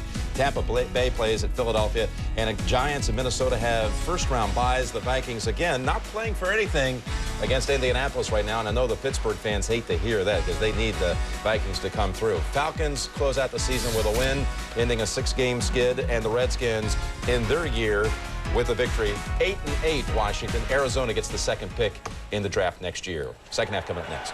CBS Sports presentation of the NASDAQ.com halftime report is sponsored by NASDAQ.com, the information source for the serious investor. Halftime, Steelers up 24-14. We'll return to San Diego after this message from your local station. You're watching the NFL on CBS. And welcome back to San Diego. A look at the halftime statistics. Kordell Stewart doing a little bit of everything for the Steelers today. Gus Johnson, Brent Jones with you, and welcome back to San Diego. And Kordell Stewart, I tell you what, he took this game over in that second quarter. Been very efficient passing the ball, but I think the thing that has been the key is him out of the pocket, running the ball, 63 yards on 5 attempts. And you know the San Diego Charger defense doesn't give up yards running the ball. You see right there, nice fade pass by Kordell Stewart. But watch him right here, break the pocket, sees that running lane outside, great speed, and that broke the Chargers back here in the first half. Stewart with a season-high 63 yards rushing in that first half of play. And we start the second half, and this is Jenkins down the sideline, and Jenkins goes out of bounds. Ronnie Jenkins, a 27-yard return. And a look at today's leaders. Stewart, 9 of 19, 88 yards, a touchdown and an interception. Leaf off to a good start. The big touchdown pass to Jeff Graham, but he stalled after that play. And there is the rushing Stewart, leading the Steelers in rushing, 63 yards. First play of the game was 71 yards for the Chargers. They've only had Gus 46 yards since then with 25 plays. And Fletcher is met and taken down. Aaron Smith coming through and making the tackle. And Terrell Fletcher, who's been a trooper this season, limps off the field. Jermaine Fazan will replace him, and that's what the Chargers talked about yesterday. Mike Riley not only wanting to upgrade the quarterback position, but also get another running back in here that they can just give it to, get out of the way of. And of all years to have the #1 draft choice, there's no clear-cut #1 draft choice coming out of college. And so the Chargers might want to try and trade down. They've got to convince somebody that there is a guy worthy of being the #1 draft pick. 2nd and 12 from the 35. Underneath, Freddie Jones drops the football. Look at some of the names mentioned as potential first-rounders. Leonard Davis, an offensive tackle from Texas. Deuce McAllister, the best running back out of the bunch, out of Mississippi. Deuce could go one. Andre Carter, defensive end out of Cal. I've seen him play a couple times this year. It can be a force. Those receivers down there, Reggie Wayne and Santana Moss out of Miami, very good football players. But it really goes back to no clear-cut choice. And you didn't see any quarterbacks on there. You'd only see one. It'd be Michael Vick. But right now he's saying he's staying in school. To the sideline, incomplete. Jeff Graham, the intended receiver, overthrown. And the Chargers 3 and out on their first possession of the second half of play. Other sideline, though, Bill Cowher's team in good shape as they head towards the offseason. And they really are. And you can't worry if you're a Pittsburgh Steeler. You can't worry about what happens in Minnesota. You'd love to get into the playoffs. But this team battled back after an 0-3 start. Really probably one of the better years I think that Bill Cowher has coached. Brought this team together. And they've got some core players in place to really make a serious run next year. This one out of bounds at the 15-yard line. So with 13:53 to go here in the third, Steelers with the football.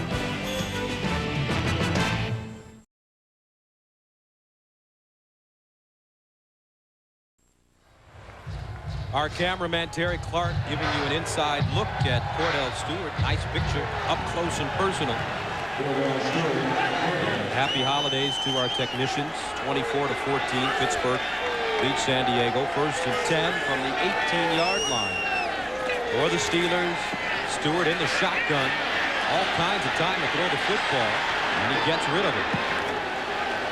And that's another thing Bill Cowher talked to us about yesterday, how he really feels that the offensive line is gelled and he has some people in places that probably will be there for a long time to come. And that #1 pick, Marvell Smith, was really a great choice, and he hit the rookie wall here a few weeks back, but the last couple games played as well as he has all year. And Gus, I think they're going to end up calling intentional grounding.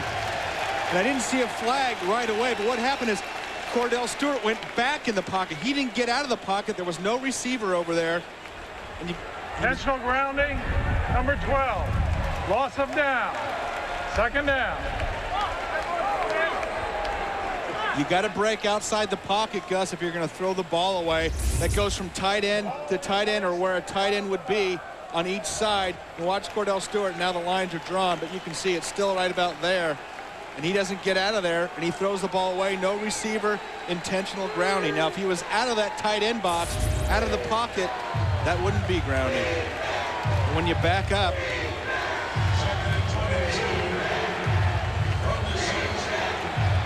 he'll cower. And if I'm an official, I don't want to get over by the side. No, you don't. I pretend like I can't hear him. Cower on the field right now.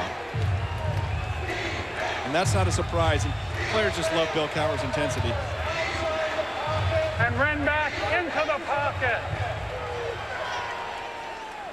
Another saying he was actually outside the pocket, but ran back into the pocket. I don't even know if he ever actually got outside the pocket. It didn't look like it to me. Maybe a little bit to the right. It was pretty close.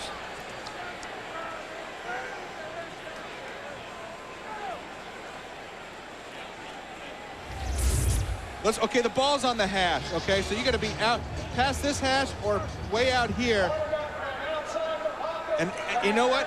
He never went outside the pocket. The officials are saying that, but tight end to tight end, Gus, he never went outside that.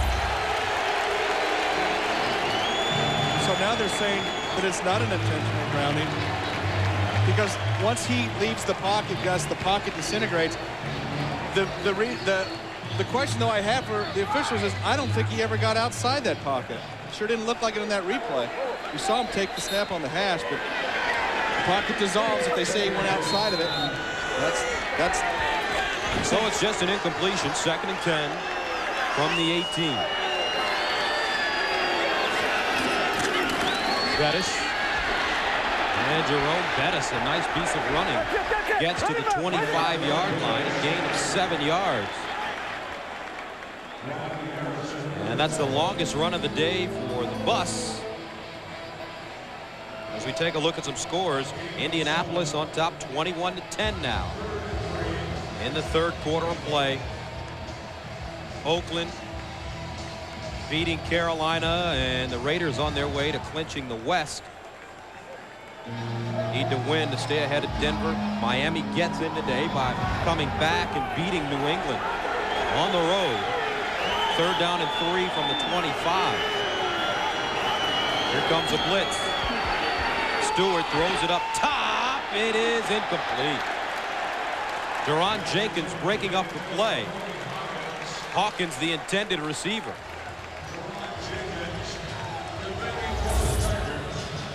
A lot of blitz. You got to throw the ball right up right now. You see Courtney Hawkins trying to come back over the top of Deron Jenkins, who had good inside position.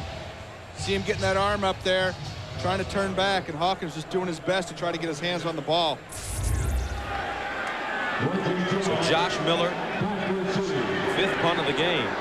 He has 20 punts of 50 or more yards this season. Gets it away. Wobbly kick. Fielded at the 20-yard line by Reggie Jones. Reverses. Keeps his balance and is tackled at the 25. Mike Vrabel.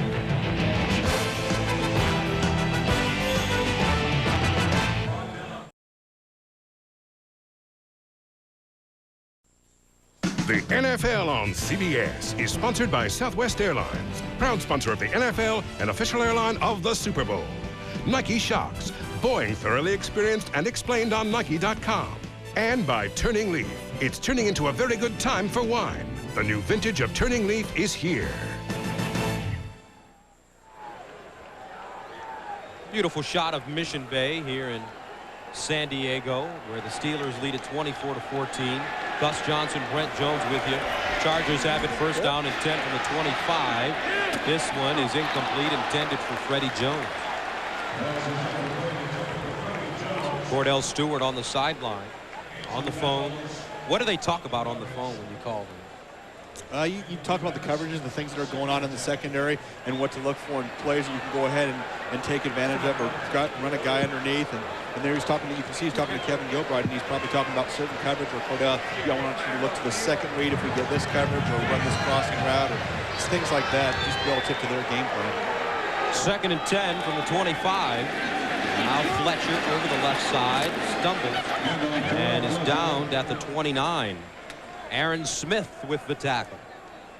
Want to watch the playoffs in person? Just log on and buy tickets online at NFL.com. Great veteran is playing possibly his last game for the Chargers today. Kevin Gogan, number 66, who missed the last 2 games after having his knee scoped. There's Big Kevin, your former teammate, probably the 49ers. Probably the funniest guy in the league. And he said he wasn't going to be his last game. He wants to keep playing. Underneath, Jeff Graham, nice catch. Hauls it in at the 46. Dwayne Washington with the tackle. Ryan Leaf putting it on the money. A gain of 18. And there's Big Kevin Gogan giving Ryan Leaf some time to play. Some time to step up and throw the ball. And Ryan Leaf looking to the right side, coming back, looking at his second route, the deep over route. Jeff Graham coming across precisely at about 16 yards. Puts the ball right on his chest. Play action again. Leaf in trouble, and Leaf dragged down at the 38. Brent Alexander with the sack. It's the 4th of the day for the Steelers.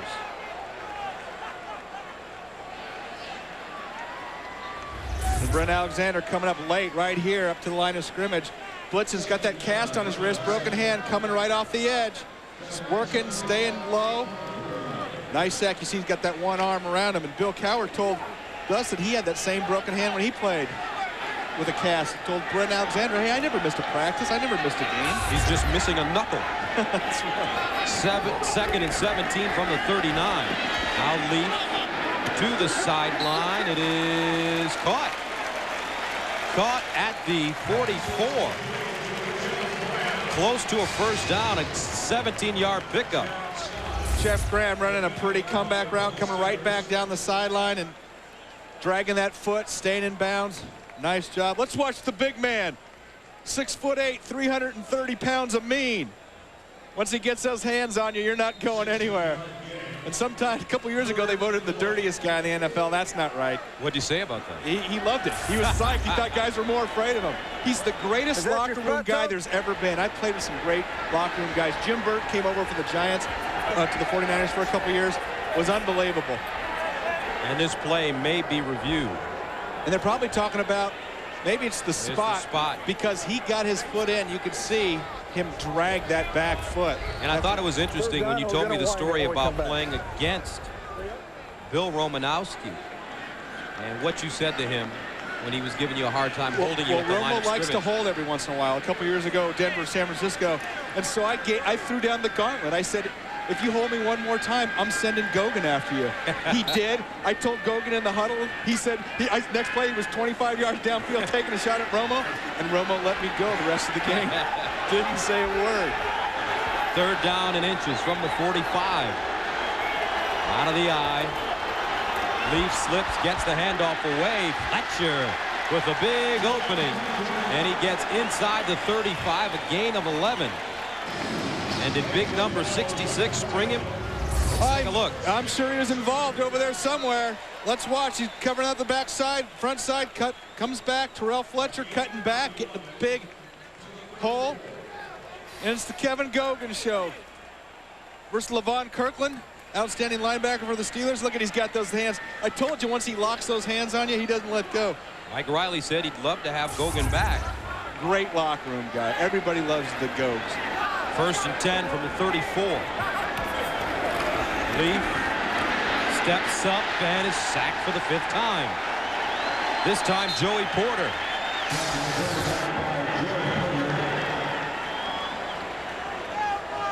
And it's against the Chargers. Well, and how about the speed of Joey Porter? He stays low. He's got that great first step.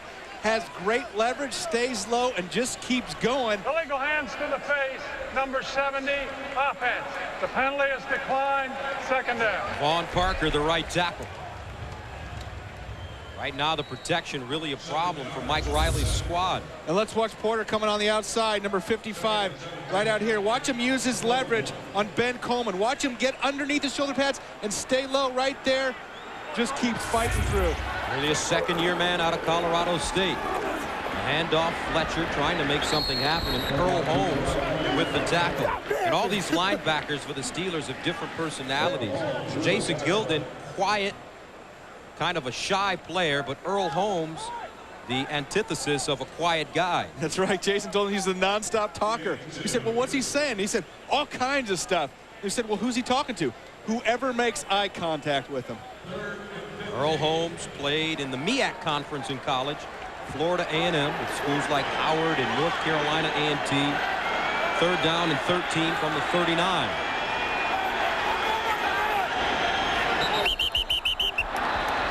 And a whistle. Number 70, offense. 5 yards, third down. Vaughn Parker once again. I think a little problem with the cadence. Mike Riley says, hey, we got to be together on the same page. Ryan Leaf actually even pulled out a little bit. That means he thought the count was on 1-2. It was actually on 2. And lost the right side of his line as well. And the penalties, Chargers very sloppy today. 7 penalties for 77 yards. 3rd and 18 from the 44. They need to go to the 24 for a first down. Here's Leaf. Pittsburgh. Leaf just throws it up for grabs, and it's picked off.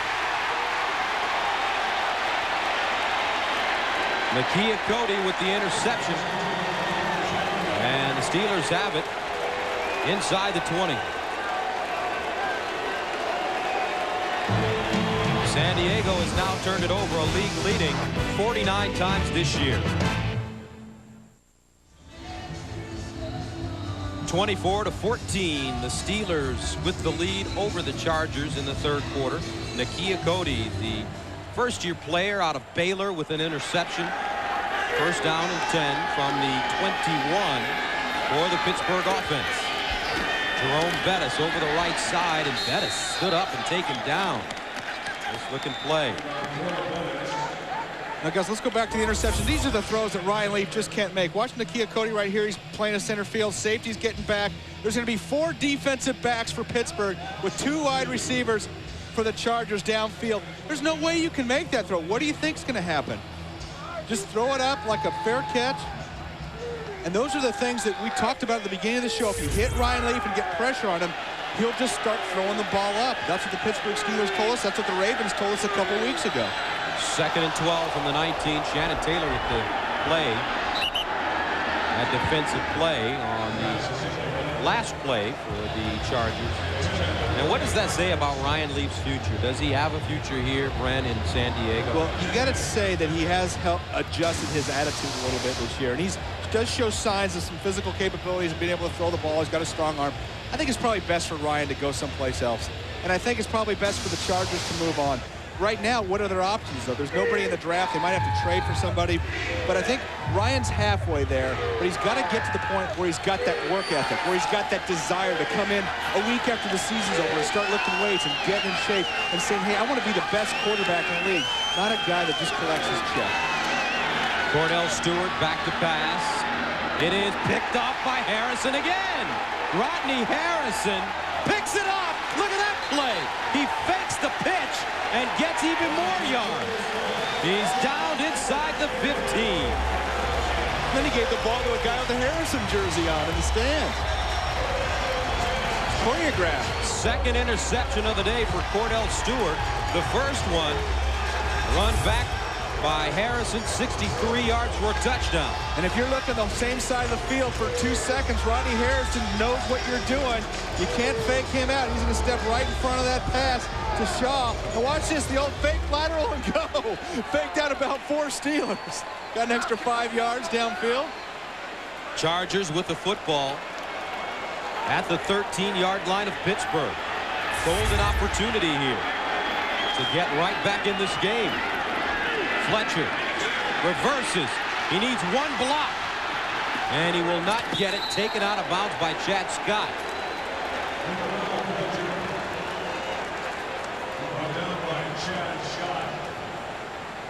Ryan Leaf had given up on the play.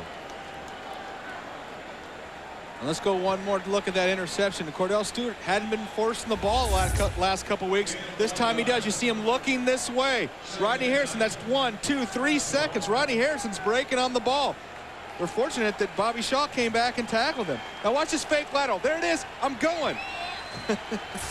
6 interceptions on the season for Rodney Harrison. 2nd and 9 from the 12. Flags again. False start, number 64, offense. 5 yards, 2nd down. It's Kendall Jaycox. Pittsburgh this season, folks. The Steelers have been excellent inside the red zone. The defense has, trying to set an NFL record.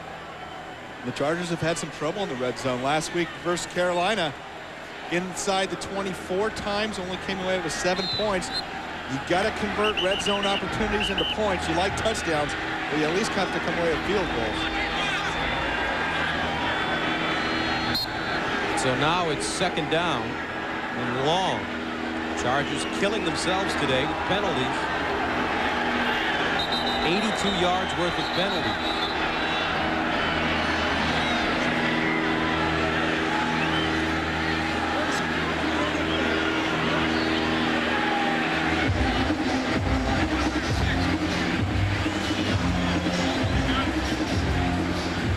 I think they want to spot the ball at about the 17-yard line. And they move it up a little bit. That's precision. A few inches. Got the great crew today. Very precise. Statistician Russ DeLynn was all over that. 2nd and 14 from the 17. Quick strike, Curtis Conway on the hitch, and he is gobbled up in a hurry. Gets close to the original line of scrimmage to bring up 3rd down and long. Take a look around the NFL. Indianapolis holding on in the 3rd quarter. Pittsburgh will need a miracle now. Dante Culpepper on the bench. A little bit of an irony. Bubby Brister, the former Steeler. Everybody in Pittsburgh trying to root for Bubby. It's been a while since they've done that. When you were with the Steelers, Bubby was there, wasn't he? I was with the Steelers for about 3 months. But yes, I was drafted alongside of Bubby. 3rd and 10 from the 13. They need to get to the 3. Leaf fires. It is caught at the 1-yard line. And a 1st down. Nice catch by Curtis Conway. And an even better throw for Ryan Leaf. He really put that one on the spot. And you've got to have a strong arm to throw that out route, especially after this much time going back across the field. Look at the zip on that ball. Watch Curtis Conway stretching out, coming back and hanging onto it, doing a nice job of cradling the ball. Conway 4 catches, 28 yards, 1st down and goal for the Chargers from the Pittsburgh 1. Fletcher, touchdown.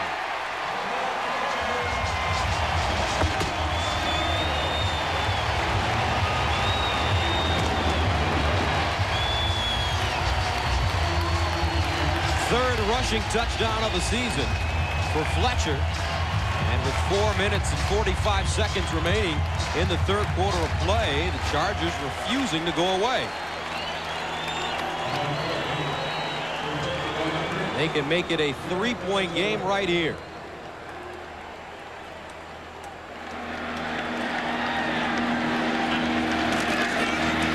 Extra point is up and good.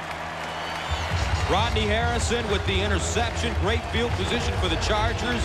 And Terrell Fletcher punches it in from 1 yard out.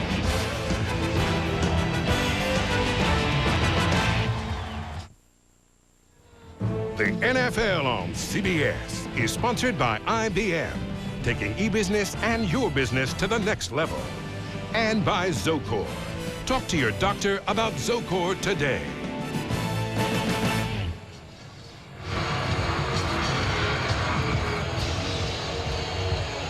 Welcome back to San Diego, 24-21.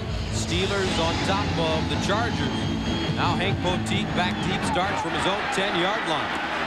Poteet breaking it outside and still running. And Hank Poteet down at the 22. So Rodney Harrison, the hero so far, 2 interceptions, 1 for a touchdown, and he set up another. Indianapolis pulling ahead. Peyton Manning hits Marvin Harrison on an 18-yard score. Harrison now with 3 touchdowns, and the Steelers are scoreboard watching. Here's the handoff, and Jerome Bettis gets to the 30. And the bus is psyched. He said, hey, Rodney, you want some of me? I'll give you some. Take me high next time. That's what he's saying. Rodney went right for his knees. The smart move. That's a Jerome. Hey, take me high next time. Go shoulder to shoulder, helmet to helmet. Careful what you ask for, Bus, because Rodney Harrison, he'll hit you. He'll come back at you. They're still jawing at each other. 2nd and 3 from the 20.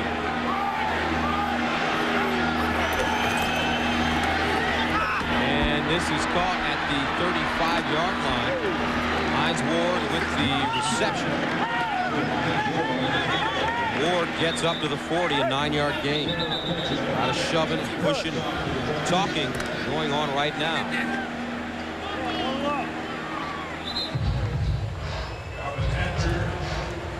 Two interceptions on the day for Rodney Harrison. The first, a biggie, and he returned it 63 yards for a score. Just a matter of Kordell looking down his receiver, and he spent too much time looking at that main receiver, Mark Bruner, coming across the middle. Now Jerome Bettis gets up to the 45.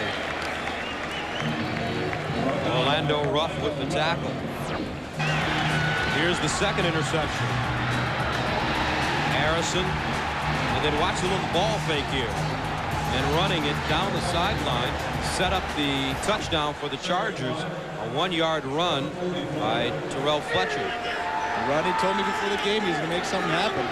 And all over the field thus far. Jerome Bettis spinning. And Bettis over the 45, up to the 47. Orlando Ruff in on the play, and the numbers today on Jerome. The bus. Another 1,000-yard season. So far, he's rushed 16 times for 34 yards, making 15 carries for 34 yards. Just so instrumental to their offense, Gus. And Pittsburgh playing a new stadium next year, luxury box money. They have got to step up and sign him. This will be the first time in several years the Steelers aren't losing crucial free agents if they sign Jerome Bettis.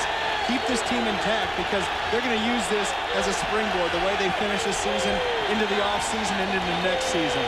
3rd down and 2 from the 47, and Stewart calls a timeout. Pittsburgh timeout. It's time for the Chargers Hockey Stick, presented by Pacific Monarch Resorts. So Friday, CBS Sports jumps into the postseason excitement with the Wells Fargo Sun Bowl. It'll be a showdown of 2 heavyweights when game breaker Freddie Mitchell leads the UCLA Bruins against speedster Michael Bennett and the Badgers of Wisconsin. UCLA, Wisconsin, the Sun Bowl. 3rd down and 2 from the 47, and let's take a look around the NFL. The final week of the regular season, Indianapolis comfortably ahead of the Minnesota Vikings, and they win it, and they're on their way to the playoffs. Oakland trying to seal up the AFC West. Miami clinches the AFC East. Green Bay beats Tampa Bay, but they've been eliminated because St. Louis wins today. Chicago ends the season for the Lions. They needed to win and would get into the playoffs. Instead, they allow the Rams to get in with a win. 3rd and 2 from the 47. Draw play. Stewart again, and Kordell Stewart gets to the 47-yard line, a 6-yard pickup John Perella with the tackle and a first down for the Pittsburgh Steelers. And we've seen Kordell Stewart frustrate this defense for the San Diego Chargers. Probably one of the best rushing defenses in the league, ranked number 3 coming into the game. But Kordell Stewart has gashed them every opportunity, not only with some scrambles, but with a couple of planned runs, just like that last quarterback draw. So a first down for the Steelers at the San Diego 47. Here's Stewart rolling, sets up, looks backside, caught by Bettis. Nice catch. And he gets to the 40, a 7-yard gain. Dangerous pass, but he really thread the needle on that play. Yeah, anytime you throw back across the field, it's dangerous because that ball has to hang up in the air for so long.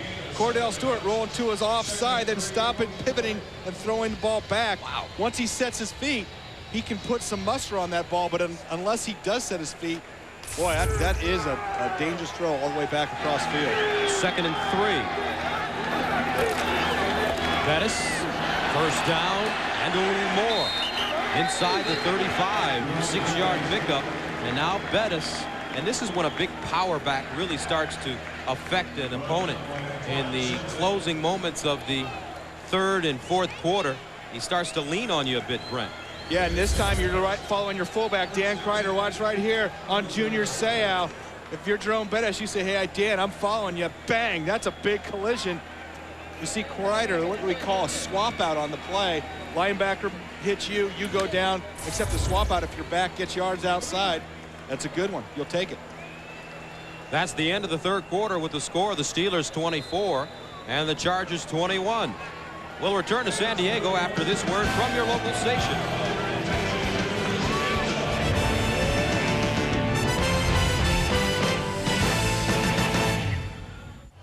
Back at Qualcomm Stadium, start of the 4th quarter, Steelers leading at 24-21.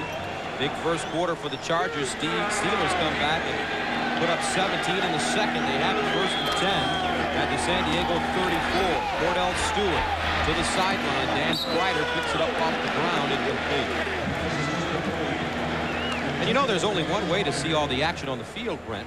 You need to be inside the Monster.com blimp. The Monster.com blimp is providing us with these live shots of the game today. This is one of Monster.com's 2 blimps. The blimp is named Skeeter and is based on the West Coast. Be a good nickname for you. Skeeter. Skeeter Johnson. Skeeter Johnson. Hey, let's go open the blimp next year. No, get out of here. Come on. Be quiet. We have games to do. 2nd and 10 from the 34. There's a draw play. Bettis. And Jerome spinning. Okay. Down at the 30 and gain 4. John Perella with the tackle. Brings up 3rd and 6 from the 30. The executive producers of the NFL on CBS, Sean McManus and Terry Ewert. Today's game directed by Bob Monsbach and actually produced by Bob Monsbach and directed by Steve Milton. Although sometimes he does try to he does everything. And direct. Unfortunately. Luckily he's not appearing to be trying to announce. 3rd down and 6. On the 31. Here's Kordell Stewart going up top. Caught. Hawkins at the 1. A 30-yard reception. Courtney Hawkins. Beautiful throw and a beautiful catch. And that was a great catch. But a great throw by Kordell Stewart over the outside shoulder. Let's see if he gets in. There it is. There's the ball. You see him kick. He kicks the pylon. You can't tell from that angle if the ball crossed that plane. Nice job using your body going away. Looks like the ball was outside the pylon. Referee's right on top of it. So 1st and goal from the 1. And right now, Deron Jenkins is on the sideline. And I believe he's telling them to replay it. Bill Lovett. Did he get both feet in? You know what? He might not have. Deron Jenkins was yelling to his coaches to replay it. Number 23, the defensive back on this play. 1. Nope. Didn't get it in. Only got 1 in. We're trying to see if he had a touchdown. Usually the officials don't miss that call. They're right on top of that one. Second foot did not come down. Mike Riley says he was out of bounds. San Diego is challenging the ruling on the field that it was a completed catch inbounds. And that's a good challenge.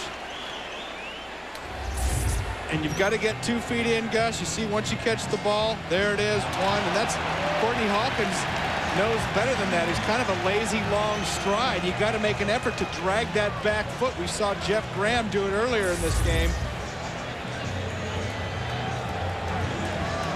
When you get one down, you got to make sure that second one comes down. You take that big, long stride, and half your foot's on the white. 78 calls overturned this year. And it's got to be, Gus, indisputable evidence to overturn the call on the field, which was a catch. And see, he kind of hung with that right foot, but it never came down. It was kind of strange, and he kind of took an extra stride. That right foot hung back, and it never really came down. Got to drag that right there. That's out. So they will overturn this call because it's indisputable. And I think the replay system's been great, and I think you think the same thing, partner, but I'll ask you. Oh, no, it has been excellent. Very efficient. Quick as well. There's the foot. Half in, half out. That's out. And it's not that long to do it. Look at that replay. You see he's down.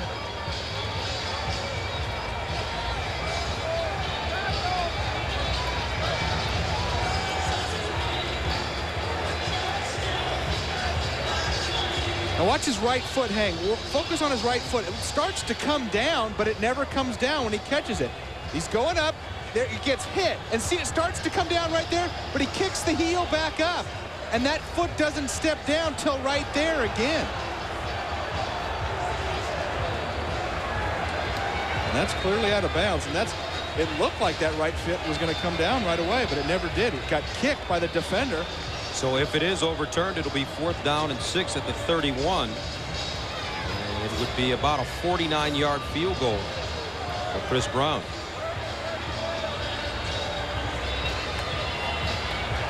It's coming back, partner. The referee, in all of our games this year, these guys haven't missed one yet. After reviewing the play, the ruling on the field stands. It is a catch. Except for right now. Wow. That foot never came down. That's unbelievable. I don't know what they're called, how they called that. Here it is. Possession and 2 feet. Here it comes. There's possession. That foot didn't hit right there. That never hit. It faked out the official. That's the second step. It's an incomplete pass.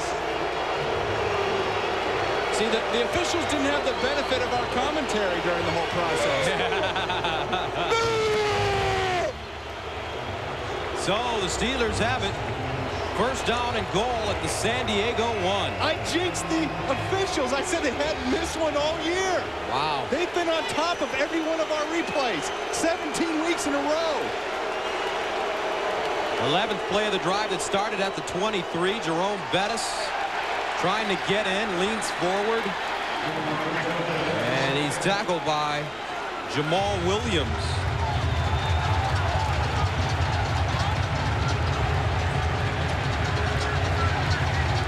Bettis denied at the goal line.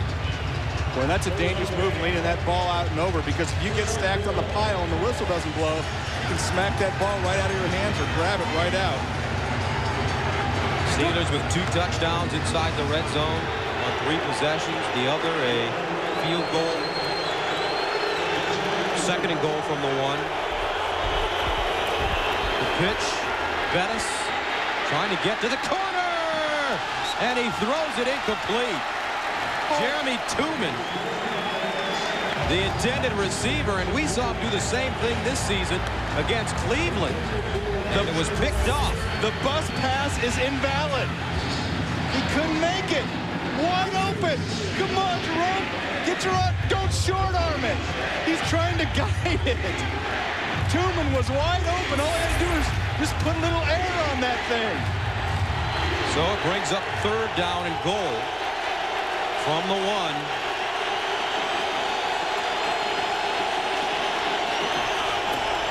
This time it's Stewart.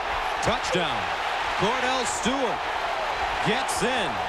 And Junior Seau is talking to the official. And I think you're going to see that Kordell Stewart did break the plane. The official at the bottom on the goal line called it a touchdown. And you're going to see, and Kordell Stewart's been the thorn in the Chargers' side. See if he breaks the plane with the ball. There it is. It sure did. It only has to touch that goal line stripe. And there it is, up and over. And he's clearly in. Only has to break the plane, partners, we know. Stewart today, 3 touchdowns, 2 rushing, 1 passing. He's carried the ball 7 times for 70 yards.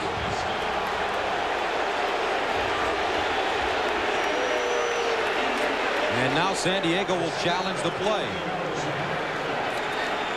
And I think that's what you call frustration challenge, Gus, because it actually has to be indisputable evidence to overturn the call on the field, which was a touchdown.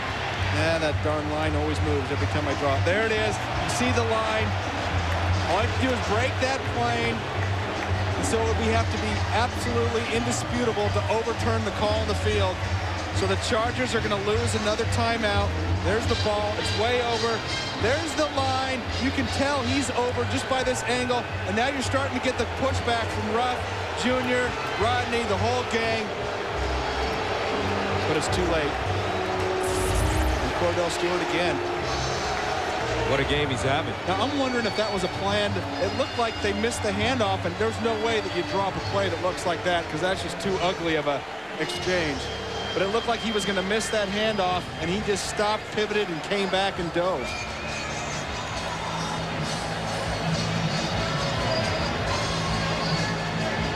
Let's go back and check out that ball handling.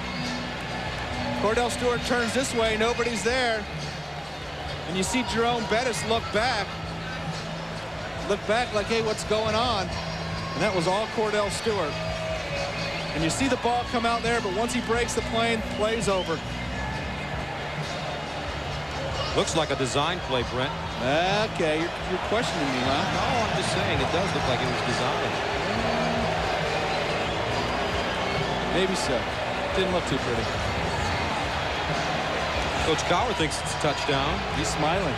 So does Kordell.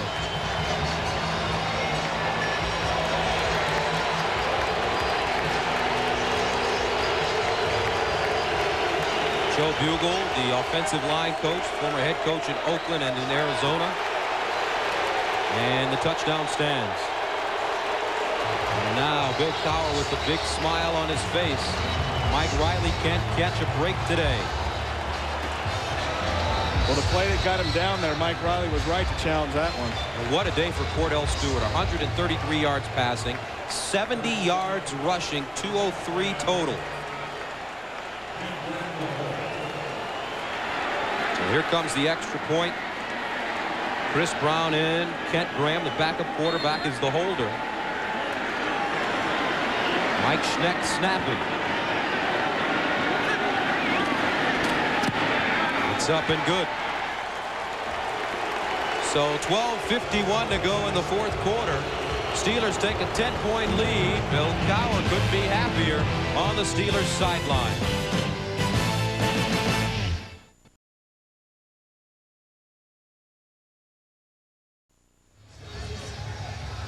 (31-21) Pittsburgh leads San Diego. 12:51 to go here in the 4th quarter of play. Ronnie Jenkins ready to field it at the 15. And Jenkins with the seam, spins. Jenkins still running. Nice effort. Jenkins all the way up to the 44. A 29-yard return. But it's been a big day for the guy they used to call Slash. He's just the quarterback now. The NFL on CBS is sponsored by Dell.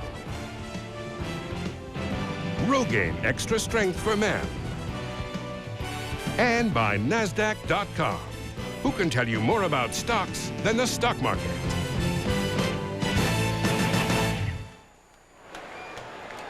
Sun setting here in San Diego, and it may be setting on the season for the Steelers. Indianapolis pulling away 28-10 in the fourth quarter. Here's Leaf on the play fake, steps up, and it's incomplete. Graham, the intended receiver. Leaf under all kinds of pressure. Earl Holmes knocking him to the ground. Wow, big shot by Earl Holmes. And Gus, you talked about the Vikings score, and this will be the Vikings' third loss in a row if Indy hangs on and beats them, and that's not how you want to go into the playoffs.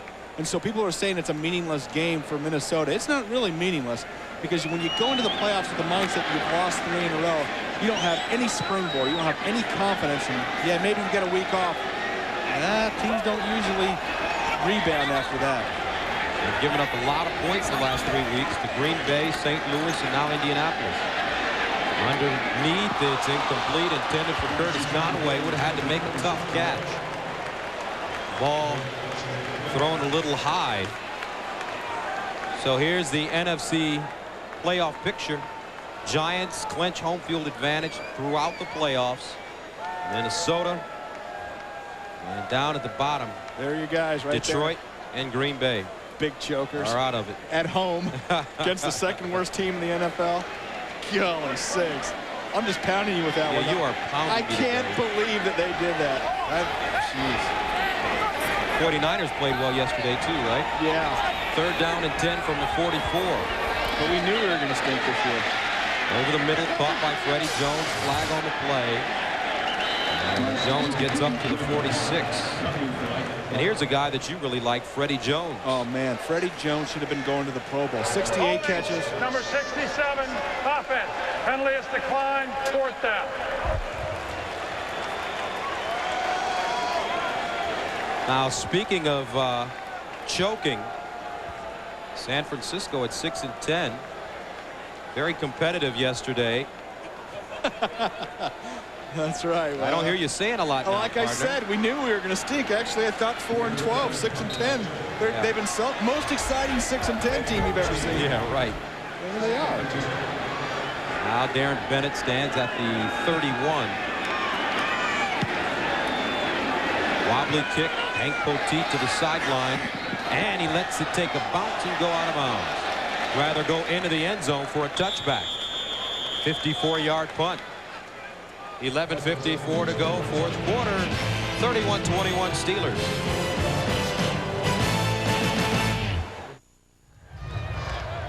Well, Santa's getting ready to go to work after watching the football game today. Gus Johnson along with Brent Jones, and I really like what I'm seeing with the Steelers squad. I think they have a very promising future. I think they do, and they're going to have the new stadium. A lot of excitement next year in Pittsburgh. Please sign Jerome Bettis. Don't even think about letting him go. Sign him now. 1st and 10 for the Steelers at the 20. To the sideline, incomplete, intended for Hawkins. Now Friday on CBS, if you haven't seen television's highest rated new drama, this is your chance to see how it all began. Don't miss CSI, Crime Scene Investigation. Friday on CBS. 11:48 to go, fourth quarter. Final regular season game of the year in the National Football League. 31-21. The Steelers lead the Chargers. They needed Minnesota to defeat Indianapolis today on the road, and the Ravens to defeat the Jets. They got their first win as the Ravens defeated the Jets, but I don't think it's going to happen with the Colts. Meanwhile, Junior Seau, guy plays as if this is his first year and his contract is on the line. Always a gutty and tough player. And we talk about him knifing through, being able to find those gaps. Watch him knife through right here in the A gap, getting in pressure. Jerome Bettis getting the handoff and meeting Junior Seau right when he gets it.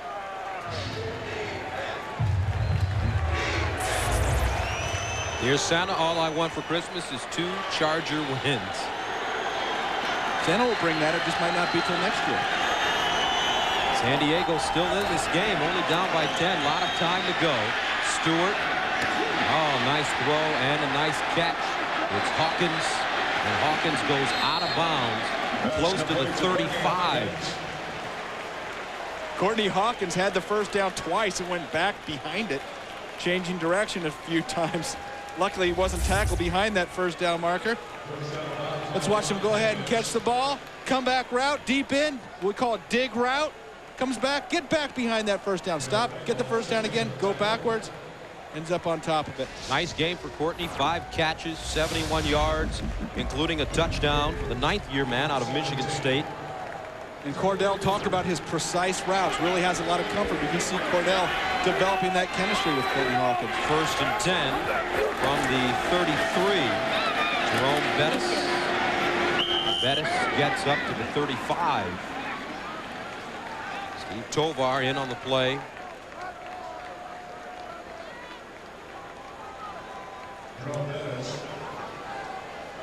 Those guys rooting for the Vikings, but does not look like it's going to be, Gus. So Bettis 21 carries, 44 yards, 2nd and 8 from the 35. Stewart lines up in the shotgun.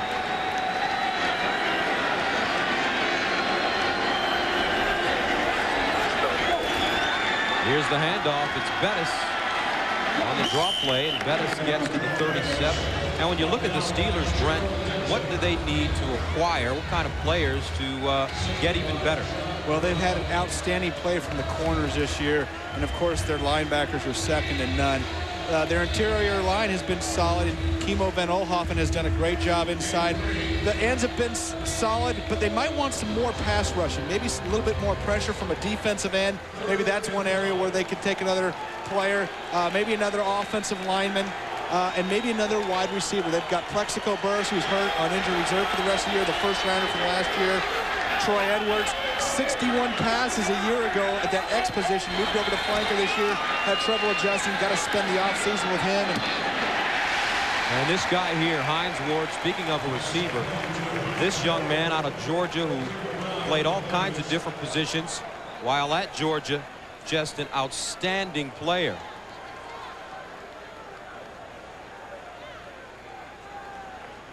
And I believe that's Ken Griffey Jr. on the sideline for the Chargers. There he is. It's a heck of a sighting by you. Get your eyes off the sideline. Focus on the game. Boy, you have been a wise guy today. Thank God this is the last game. Here's Kordell Stewart, gets to midfield. Bobbled the snap. And today, the final game of the season. So here's the projected draft order. San Diego will have the #1 overall pick. As you mentioned, Brent, unfortunately, you don't have a clear-cut player to take with that #1 pick. Michael Vick deciding to remain in college at Virginia Tech. You know, if Michael Vick's watching, there's a lot of nice weather here in San Diego. Beach, good defense, up-and-coming receivers. 2nd and 9, play action. Stewart to the sideline, and Kreider with the over-the-shoulder catch out of bounds at the 40. Dan Kreider, the rookie out of New Hampshire, was discovered by Dan Rooney Jr. And they really found themselves a player in this young man. And that's a heck of a find. Rookie of the year voted by his Pittsburgh teammates, and just done a great job being the lead blocker for Jerome Bettis, been able to catch the ball coming out of the backfield. Just hit you like a ton of bricks, if I can use a cliche. He's got that low center of gravity, great leverage, and not afraid to stick his head right in the middle of that pile. 1st and 10 from the 40. Stewart rolls and tucks it. Kordell Stewart is dropped at the 35 by Rodney Harrison. Harrison helps him up quickly. Now Monday on CBS, gather the whole family and join Charlie Brown and the Peanuts gang for the holiday classic you love. What a way to kick off the night. A Charlie Brown Christmas Monday on CBS. 2nd down and 5 from the 35 for the Steelers here at Qualcomm Stadium. A lot of Steelers fans in attendance today, folks. As a matter of fact, you see terrible towels all over the field. 2nd and 5 from the 35. misdirection. They go straight ahead with Jerome Bettis.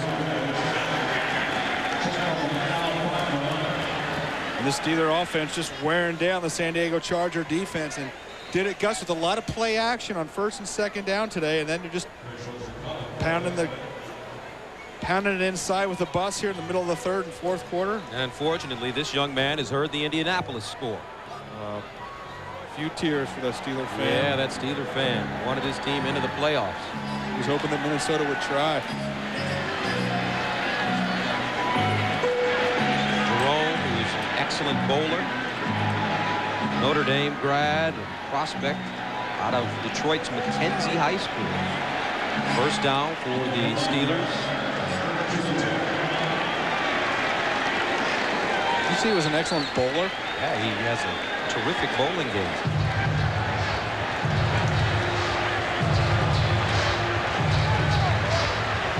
So Pittsburgh with the ball at the 30. The Pennsylvania Lottery. Good evening. It's time for the live lottery drawings for Sunday, December 24th, 2000. First, the daily number. Draw the first digit, please. 1, the 2nd digit. 1 and the 3rd digit. 2. Tonight's witness is Millie Bixler. And now big 4. Draw the first digit, please. 4, the 2nd digit. 2, the 3rd digit. 0 and the 4th digit is 1. And now cash 5. Select 5 numbers from 1 to 39, please. 28, 25, 9, 8, and 5. Here again are tonight's winning numbers from the Pennsylvania Lottery.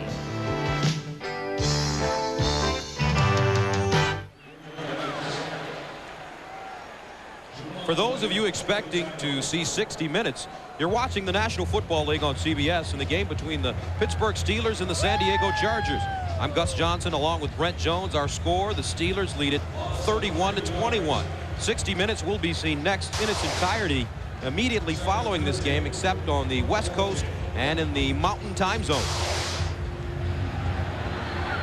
2nd down, 13 from the San Diego 14, where the Pittsburgh Steelers 5:11 to go in the 4th quarter, maybe their season.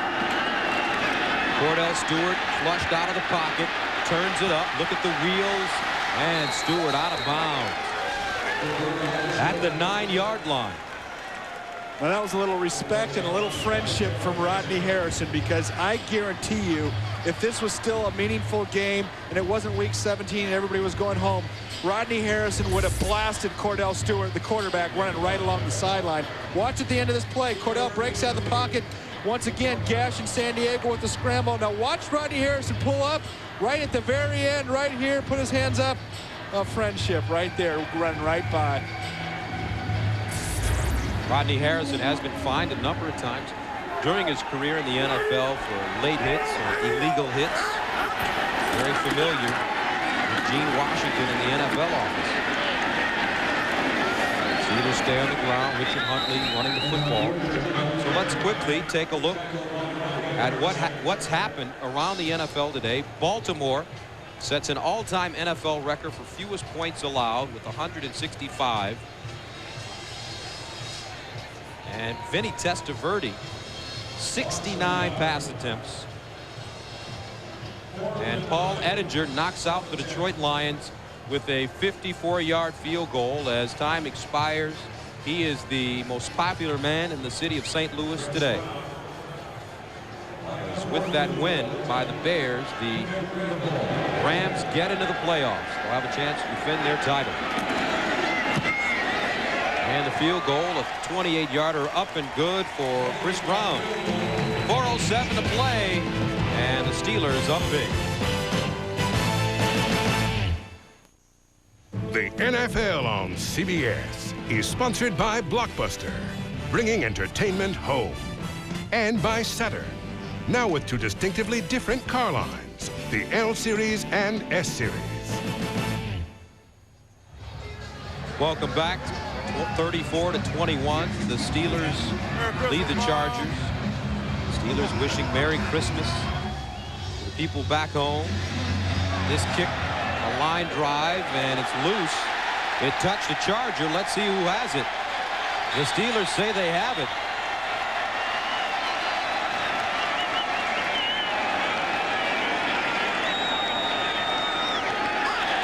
And they do. And that was not planned or intentional. Just squibbing the kick. And it hit one of the San Diego Chargers. We don't see him getting hit. I think it was actually Orlando Ruff. And there's the ball. Everybody's scrambling for the ball. Steelers come up with it. When it rains, it pours here in San Diego. Certainly does. Thompson with the recovery. He's got that ball right under his, right in his arm, rather. He'll take that one home. Rookie out of Wisconsin, darn right. You recover a fumble in the game, keep it. First down and 10 for Stewart. And the Steelers at the San Diego 39. Here's Jerome Bettis running the football, trying to find a hole. So don't forget, next Sunday, CBS Sports kicks off its coverage of the 2000 playoffs with the AFC wildcard. It all starts with Jim Nantz and company on a special playoff edition of the NFL Today. The AFC playoffs on CBS. Show me something. And it starts at a special time, 11:30 a.m. Eastern time. I want you to show me something. I want to know who you think, and I know that you know this league as well as anybody out there. Who do you think is going to be in the Super Bowl? Who do I think is going to be in the Super Bowl? I think the St. Louis Rams are going to the Super Bowl as Bettis runs the football over the left side.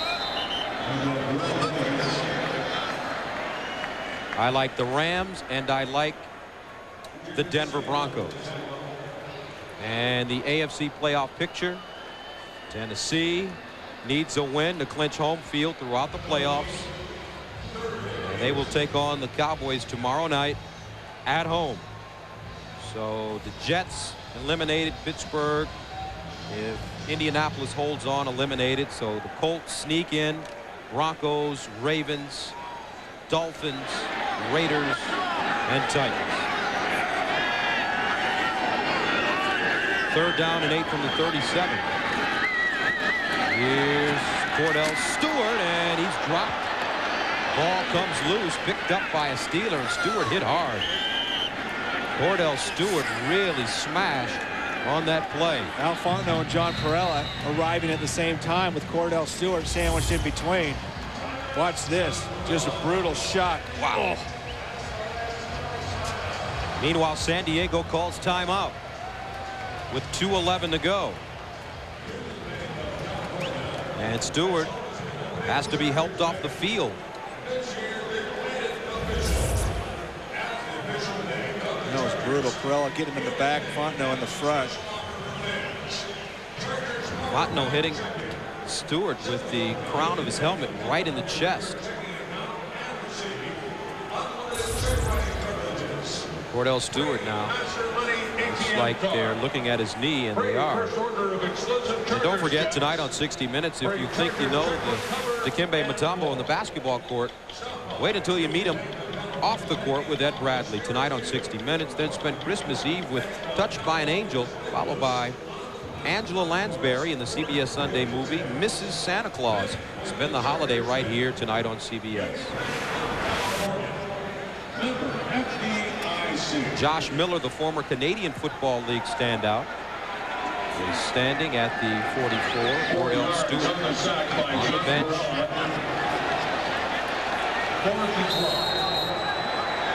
Kent Graham, who started the year as the #1 quarterback, he plays permanently in the 7th game of the season. By Kordell. Miller punting. Pops it in the air. And it takes a bounce and dies at the 2-yard line. John Fiala recovers it. Nice job by Josh Miller. And that takes us to the 2-minute warning with the score 34-21 Pittsburgh.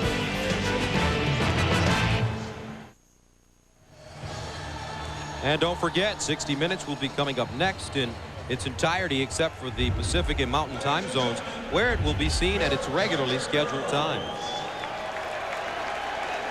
Bill Cowher talking to his quarterback.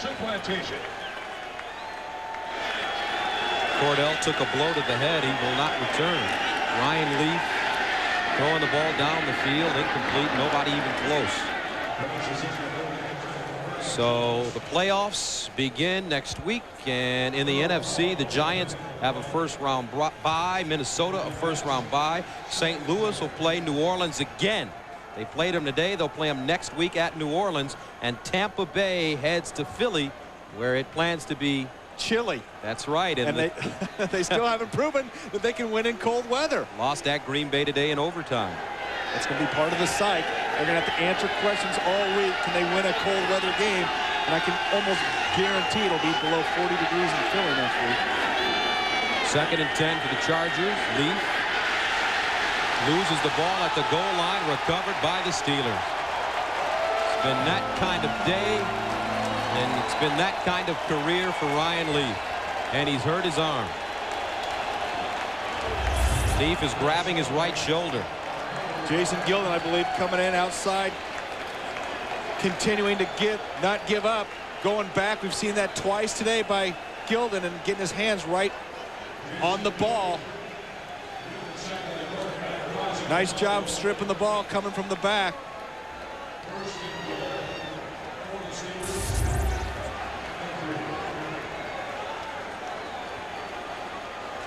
So Leif has hurt his wrist. So the Steelers, a minute and 47 away. Kent Graham comes in to take a knee.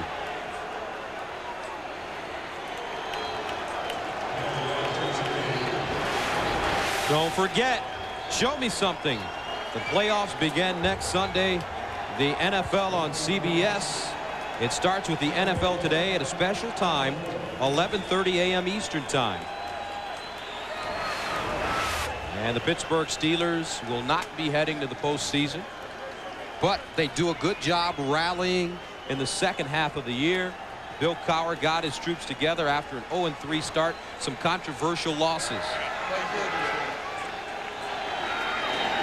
And the game on CBS next week will be Denver at either Baltimore or Tennessee, if Tennessee loses to Dallas tomorrow night. Indianapolis will play Miami in the other game. That is early Saturday. So St. Louis, New Orleans will play each other late Saturday. And the late Sunday game is Tampa Bay at Philadelphia. Last snap of the season for the Chargers and the Steelers. There you have it. So Bill Cowher trots across the field. Indianapolis is in the playoffs. They have defeated the Minnesota Vikings, knocking out the Steelers. But a good way to end the season for Pittsburgh. Partner, it's been another great season, our second year on the air together. Enjoyed it, buddy. It was great. You got it. So for Brent Jones, I'm Gus Johnson saying so long from San Diego, where the final, Steelers 34, Chargers 21. Coming up next, except for those in the West Coast and Mountain time zones, stay tuned for 60 Minutes, followed by Touched by an Angel in the CBS Sunday movie, Mrs. Santa Claus. Kordell Stewart and Jerome Bettis. The keys are in place for the Steelers. You've been watching the NFL on CBS, home of Super Bowl 35.